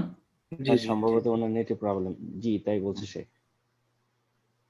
হ্যাঁ, তো ওনার প্রশ্ন বুঝেছি যে ওই হানাফি মাযহাবের লোকেরা দুই সালামের মাঝখানে সহ সিজদা করে, এটা ভুল। কোন হাদিসে নেই। কথা জি বুঝেছেন? আমি জি আমি তো শুনতে পাচ্ছি। তো এই যে সাহু সিজদাটা ওরা ডান দিকে সালাম ফেরার পরে করে, আর করার পরে তারপরে তখন আবার তাশাহুদ পড়ে। তো এটা তাশাহুদ সম্পর্কে যে হাদিস রয়েছে যাইফ। আর যেটা দুই সালামের মাঝখানে করে সেটা কোনো হাদিসে নেই, কিন্তু তারা কোত্থেকে নিয়েছে, কারণ হানাফি মাযহাবে এক সালাম ফরজ, ডান দিকে সালাম ফেরা ফরজ। তাহলে ওরা বলছে যে ডান দিকে সালাম ফিরলে ফরজ যখন আদায় হয়ে গেছে, তো বাকি বাম দিকে সালাম ফেরা তো মুস্তাহাব সুন্নাত। তো এটা না করে এখন আমরা করব আর কি, সহসিজদা করব, সেই জন্য সহসিজদা এইভাবে করে। জি, তো সহসিজদা এরকম সুন্নতের খেলাফ হয়। কাবলা সালাম সালামের আগেই করবেন, আর না হলে বাদা সালাম সালামের পরে করবেন, দুই সালামের পরে। এটা হচ্ছে সুন্নাহ। জি, জাযাকাল্লাহ খায়ের। তো ইনশাআল্লাহ এই মুহূর্তে প্রশ্ন করবেন, আইকনে আছে আইফোন, আপনি প্রশ্ন করুন। জাযাকাল্লাহ খায়ের। আসসালামু আলাইকুম শাহেক। ওয়ালাইকুম আসসালাম ওয়া রাহমাতুল্লাহি ওয়া বারাকাতুহু। জি বলেন। শাহেক, আমার দুইটা প্রশ্ন ছিল, একটা প্রশ্নের আনসার আমি পাইছি, হ্যাঁ, আরেকটা প্রশ্ন হচ্ছে যে আমরা যে এখানে আমি নিউ ইয়র্ক থেকে প্রশ্ন করছি, এখানে যে আমরা ব্যাংকে চেকিং অ্যাকাউন্টে টাকা রাখি, এই টাকা তো তারা ব্যাংকে, তারা তো এখানে সবগুলা সুদী ব্যাংকিং, তারা ওইগুলা বিভিন্ন হয়তো বা সুদে এগুলা কাজে লাগাইতেছে, কিন্তু আমি কোনো ইন্টারেস্ট পাইতেছি না। সেক্ষেত্রে কি আমি এই চেকিং অ্যাকাউন্টে টাকাটা রাখতে পারবো নাকি আমি টাকা রাখতে পারবো না? যদি বাড়িতে রাখা রিস্কি হয় তাহলে রাখতে পারবেন, নিরাপত্তার জন্য রাখতে পারবেন শুধু ব্যাংকে টাকা, কারণ বিকল্প যেহেতু নেই, ইসলামী ব্যাংক নেই। আর যদি প্রয়োজন না হয় তাহলে শখ করে রাখতে পারবেন না। জি হ্যাঁ, কাজে লাগিয়ে দিতে পারলে রাখবেন না, বাড়িতে রাখতে পারলে বাড়িতে নিরাপদ, তাহলে আর রাখবেন না এতে ব্যাংক। জি, এখন প্রশ্ন করবেন এমডি মামুনুর রশিদ, আপনি প্রশ্ন করুন। আসসালামু আলাইকুম ওয়া রাহমাতুল্লাহ। আসসালামু আলাইকুম ওয়া রাহমাতুল্লাহ। ভালো আছেন? শেখ, জি আলহামদুলিল্লাহ ভালো। অনেকে বলতেছে এই ভাইরাসের ব্যাপারে যে এটা তো আল্লাহর পক্ষ থেকে একটা গজব, তো এই গজব দ্বারা আক্রান্ত হবে খারাপ লোকেরা, তো নির্দোষ মুসলমানরা কেন আক্রান্ত হচ্ছে, এটা আল্লাহর কি ধরনের বিচার হলো? যখন আল্লাহর পক্ষ থেকে সাজা শাস্তি আসে তখন সবাইকে সামিল করে, বেছে বেছে আসে না। কথা বোঝা গেছে? পাশাপাশি বাড়ি, আপনি ভালো মানুষ আর আরেকজন খারাপ মানুষ, খারাপ মানুষের উপর আযাব আসবে আর আপনার উপর আসবে না, এরকমটা হয় না। যে এটা হচ্ছে আল্লাহর নীতিমালা। আর তারপরে হাদিস আছে, গত সপ্তাহে বা তার আগের সপ্তাহে কিন্তু আলোচনা করেছিলাম, সুম্মা ইউবাসুনা আলা নিয়াতিহিম, ধ্বংস করে খুসিফা বিআউওয়ালিহিম ওয়া আখিরিহিম, সবাইকে ধ্বংস করবে আল্লাহ ভূমিকম্পে, আর তারপরে তাদের নিয়ত অনুযায়ী কিয়ামতের দিন উঠবে। যারা সৎ মানুষ তারা শহীদ হবে, ভালো মানুষদের জন্য মর্যাদা উঁচা হবে, গুনাহ মাফ হবে, তারা নেকি পাবে, শাহাদাতের মর্যাদা পাবে, আর খারাপদের জন্য আযাব। জি, এখন প্রশ্ন করবেন মোহাম্মদ কে আশরাফ, আপনি প্রশ্ন করুন। আসসালামু আলাইকুম শাহেক। ওয়ালাইকুম আসসালাম ওয়া রাহমাতুল্লাহি ওয়া বারাকাতুহু। জি বলেন। আমার তিনটা প্রশ্ন আছে। প্রথম প্রশ্ন হচ্ছে যে আমরা তো তারাবি পড়ি, কিয়ামুল লাইল, কিয়ামুল লাইলের অংশ। সেই ক্ষেত্রে আমরা কি তাহাজ্জুদ পড়তে হবে কি? আমার যদি তাহাজ্জুদ পড়ার ইচ্ছা থাকে তাহলে আমি কি তাহাজ্জুদ পড়বো? তারাবি আর তাহাজ্জুদ, কিয়ামুল লাইল, কিয়ামে রমাদান আর সালাতুল লাইল, এই যে পাঁচটি নাম একই সালাতের, অর্থাৎ তারাবি আর তাহাজ্জুদ আলাদা কোনো জিনিস নয়। এর উপরে আমার একটা আলোচনা আছে, আলোচনা তো একাধিক আছে, কিন্তু যে আলোচনাটিতে শুধু হানাফি বড় বড় মুহাদ্দিস দেওবন্দের ওলামাদের উক্তি উল্লেখ করা হয়েছে, 10 জনের বেশি, যারা বলেছেন যে তারাবি আর তাহাজ্জুদ একই সালাতের বিভিন্ন নাম। বোঝা গেছে? তাহাজ্জুদ মানে ঘুম ত্যাগ করে সালাত আদায় করা, আর তারাবি মানে লম্বা দুই রাকাত করে লম্বা পড়ার পরে 4 রাকাত পরে একটু বিরতি দেওয়া, সেজন্য তার নামকরণ হয়েছে তারাবি। আর রাতে পড়া হয় সেজন্য সেটা সালাতুল লাইল। আর লম্বা তেলাওয়াত করা হয় সেজন্য কিয়ামুল লাইল। আর রমজান মাসে বিশেষভাবে গুরুত্ব দিয়ে আরো বেশি পড়া হয় জামাত সহকারে, সেজন্য কিয়ামে রমাদান। জি, একই নামাজের বিভিন্ন নামগুলি। তো তাহলে আর রমজান মাসে তাহলে খোলাসা কথা হচ্ছে যে রমজান মাসে আলাদা আপনি তাহাজ্জুদ পড়ে, এটা কি সুন্দর করে পড়বেন, এটা কি সুন্দর করে পড়বেন, সেটা এশার পরেও পড়তে পারেন, মধ্যরাতেও পড়তে পারেন, শেষ রাতেও পড়তে পারেন। জাযাকাল্লাহ খায়ের। আমার দ্বিতীয় প্রশ্ন হচ্ছে, অবস্থা দৃষ্টি মনে হচ্ছে যে আমরা আসলে ঈদের প্রেয়ারটা জুমার মতো বাড়িতেই পড়তে হবে বাসায়, তো সেই ক্ষেত্রে ঈদের প্রেয়ারের যে খুতবাটা আছে সেটা কি আমাদের পড়তে হবে নাকি শুধু 2 রাকাত? না, খুতবা নেই, আপনি ঈদের 2 রাকাত সালাত আদায় করে নেবেন, আপনার ছেলে মেয়ে নিয়ে, পরিবার নিয়ে শুধু সালাত আদায় করে নেবেন 2 রাকাত। জি, জাযাকাল্লাহ খায়ের শেখ, আমার প্রশ্নের উত্তর পেয়েছি। আসসালামু আলাইকুম। জাযাকাল্লাহ খায়ের। তো এখন প্রশ্ন করবেন সেলিম সরকার ইনশাআল্লাহ। আপনি প্রশ্ন করুন। আসসালামু আলাইকুম। আসসালামু আলাইকুম ওয়া রাহমাতুল্লাহি ওয়া বারাকাতুহু। জি শাহেদ কেমন আছেন? আমার প্রশ্ন হলো, আমি নিউ ইয়র্ক থেকে, তো আমি তো একটা কোম্পানিতে কাজ করি, তো কাজ করার জন্য শুক্রবারে আমি জুমা পড়তে পারি না, এই কারণে আমি জোহর পড়ি। এই ক্ষেত্রে করণীয় কি জানালে না, একটু ভালো হয়। কাজ করার জন্য আপনি জমা পড়তে পারবেন না, এটা ওজরত শরীয়তে গ্রহণযোগ্য না। তবে আপনার কাজ বদলাইতে হবে, আল্লাহর কাছে দোয়া করেন আর চেষ্টা করেন। আর সেই কাজ যদি দেখা যায় যে মানে যদি দেখা যায় যে 1-2 সপ্তাহ কখনো হয়তো হচ্ছে এমার্জেন্সি কাজে আছেন, কিন্তু এমনিতে ওরা ডিউটির সময় ছাড়বে না, না এরকম কাজ করা জায়েজ নাই। যারা এমার্জেন্সি ডিপার্টমেন্টে চাকরি করছেন মানুষের নিরাপত্তা রক্ষার জন্য, তাদের ক্ষেত্রে এই বৈধতা আছে। কিন্তু কাজে তারা যেহেতু জুমার গুরুত্ব তাদের কাছে নেই, আপনার বসদের কাছে বা আপনার উপরে যারা আছে, সেই জন্য আপনাকে জমা পড়তে দেওয়া হয় না। ওইরকম জায়গায় চাকরি করা মুসলিমের জন্য জায়েজ নয়। দোয়াও করেন, চেষ্টা করেন, আল্লাহ রুজি খুলবে ইনশাআল্লাহ হালাল জায়গায়। জি জাযাকাল্লাহ। এখন প্রশ্ন করবেন এমডি আশরাফুল হক। আপনি প্রশ্ন করুন। আসসালামু আলাইকুম রহমতুল্লাহ। আসসালামু ওয়া রাহমাতুল্লাহি ওয়া বারাকাতুহু। জি ভাই বলেন। স্যার, আমি জানতে চাইছিলাম যে নেটওয়ার্ক মার্কেটিং যে বিজনেস, নেটওয়ার্ক মার্কেটিং বিজনেস কি করা যাবে? মানে এই যে মানে যেমন ডিএকশন আছে, ডেস্টিনি আছে, এগুলো নাকি? না স্যার, যে প্রোডাক্ট যেগুলো আছে, কোম্পানির প্রোডাক্ট, আমি আমার কোনো কাস্টমারকে আনলাম ডাইরেক্ট, তো কোম্পানি আমাকে একটা প্রফিট দিবে। আপনি কাস্টমার কি করে দিলেন, সংগ্রহ করে দিলেন? আমি কাস্টমার টু যেমন ওলা বা উবার যে চলছে, হ্যাঁ, যে কাস্টমার থেকে কোম্পানি একটা লিংক করে দিচ্ছে, সেম সিস্টেমে আমার কোম্পানি আছে, সে প্রোডাক্ট আমি কাস্টমারে লিংক করে দিচ্ছি, কাস্টমার ডাইরেক্ট কোম্পানিকে কিনছে, বাট আমি কোনো ইনভেস্ট করছি না। সেক্ষেত্রে আমাকে কোম্পানি একটা পয়সা দিবে। জায়েজ জায়েজ, আপনি পরিশ্রম দিচ্ছেন, আপনি নিচ্ছেন কোম্পানির কাছ থেকে, অসুবিধা নেই, জায়েজ আছে, এটা বুঝতে পারছি। জাযাকাল্লাহ খায়ের। এখন প্রশ্ন করবেন আহনাফ হোসেন। যথেষ্ট সময় হয়ে গেছে। হ্যাঁ জি শেখ, আমরা একদম সংক্ষিপ্ত শেষ করে দেবো ইনশাআল্লাহ। যদিও অনেকে লাইনে আছেন, তো আমি বলবো যারা প্রশ্ন করবেন সংক্ষিপ্ত এবং আগামীতে বুধবার রেখে দিতে পারেন সময় ইনশাআল্লাহ। সপ্তাহে একদিন থাকবে না 2 দিন, রবিবার থাকবে নাকি? শেখ, সেটা আপনি যদি একটু এখনই বলে দিতেন তাহলে ব্রাদার যারা লাইনে আছেন অনেকে আলহামদুলিল্লাহ অসুবিধা নেই, রমজান মাসে 2 দিন করা যাবে ইনশাআল্লাহ, রবিবার এবং বুধবার। জি, রবিবার এবং বুধবার। ওকে ইনশাআল্লাহ। তো আমরা যারা লাইনে আছি হয়তো আমরা জানছি যে রবিবার এবং বুধবারটা তো রমজান আগেই পড়ছে, এই টাইমেই থাকবে 7টা থেকে আমাদের সৌদি আরবের টাইম। কিন্তু রমজান মাসে কি টাইম করবেন ওটা আগামী সপ্তাহে আপনারা ফিক্স করে দেবেন। ঠিক আছে ইনশাআল্লাহ। টাইমটা মানে আপনি কি টাইম কি আর্লি বা একটু ডিলে করতে চাচ্ছেন নাকি? জি, টাইম কি মানে সেম সময় বা একটু দেরিতে করতে আমাদের চাচ্ছেন? সেম সময় তো ঠিক হবে না, কারণ সন্ধ্যা 7টা তো আমাদের ওই 6:30 7টা ওই সময় ইফতারির পরেই হয়ে যাচ্ছে। ওইটা আমাদের হবে না, একটু পরে করতে হবে। তাহলে ওটা আমাদের জন্য সুবিধা হবে ইনশাআল্লাহ, সমস্যা নেই। 9টা 10টা এরকম 9টা করলে, 7টা জায়গায় 9টা করলে আপনাদের 2টো হবে মনে হয়।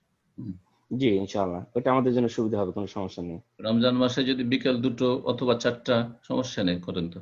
আমাদের 4টা করলে চলে। জি ইনশাআল্লাহ শেখ। তো এখন আরো কয়েকজন লাইনে আছে, কি 2-একটা নেবেন প্রশ্ন? আর ইনশাআল্লাহ শেষ।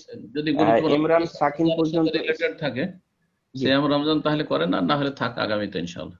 জি, আমি ভাইদেরকে রিকোয়েস্ট করব, ব্রাদার যারা লাইনে আছেন আপনারা আলোচনা রিলেটেড প্রশ্ন করুন। এই মুহূর্তে প্রশ্ন করবেন আহনাফ হোসেন ইনশাআল্লাহ।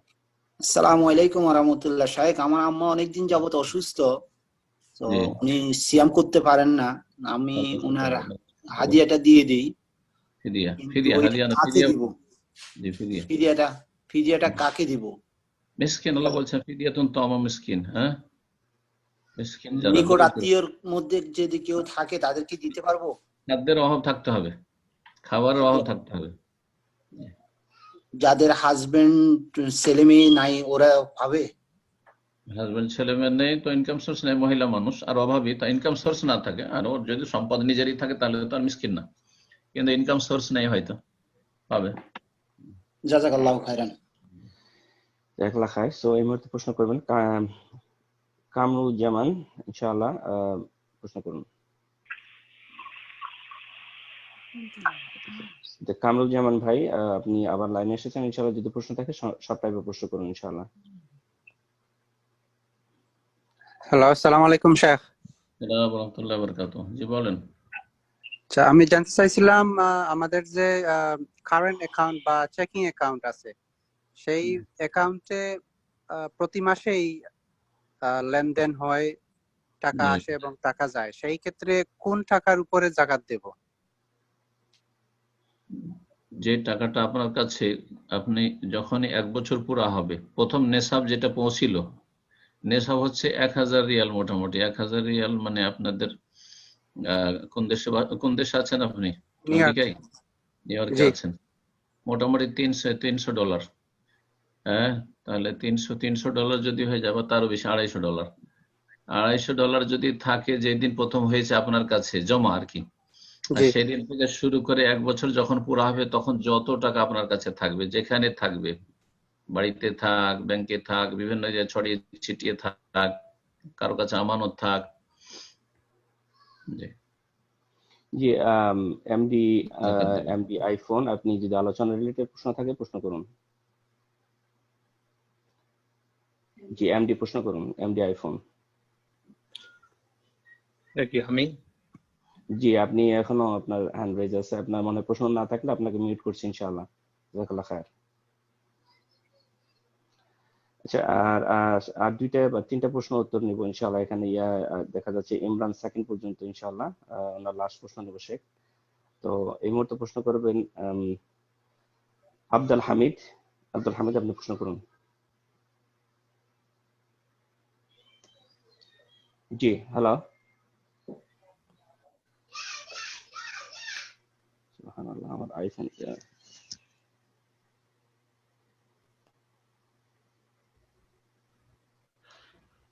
আসসালামু আলাইকুম। ওয়ালাইকুম আসসালাম ওয়া রাহমাতুল্লাহ, বলেন। জি শেখ, আমার মনে হয় আমার ফোন ডিসকানেক্ট হয়েছিল। আজকে ছাড়েন ইনশাআল্লাহ, বুধবারে আবার। জি, আব্দুল হামিদ লাইনে আছেন, উনি কি প্রশ্ন করবেন? আনমিউট করা আছে উনি। আর শেখ, আর 2টা এখানে শেষ করে দিই ইনশাআল্লাহ। আসসালামু আলাইকুম, প্রশ্ন করছেন। জি,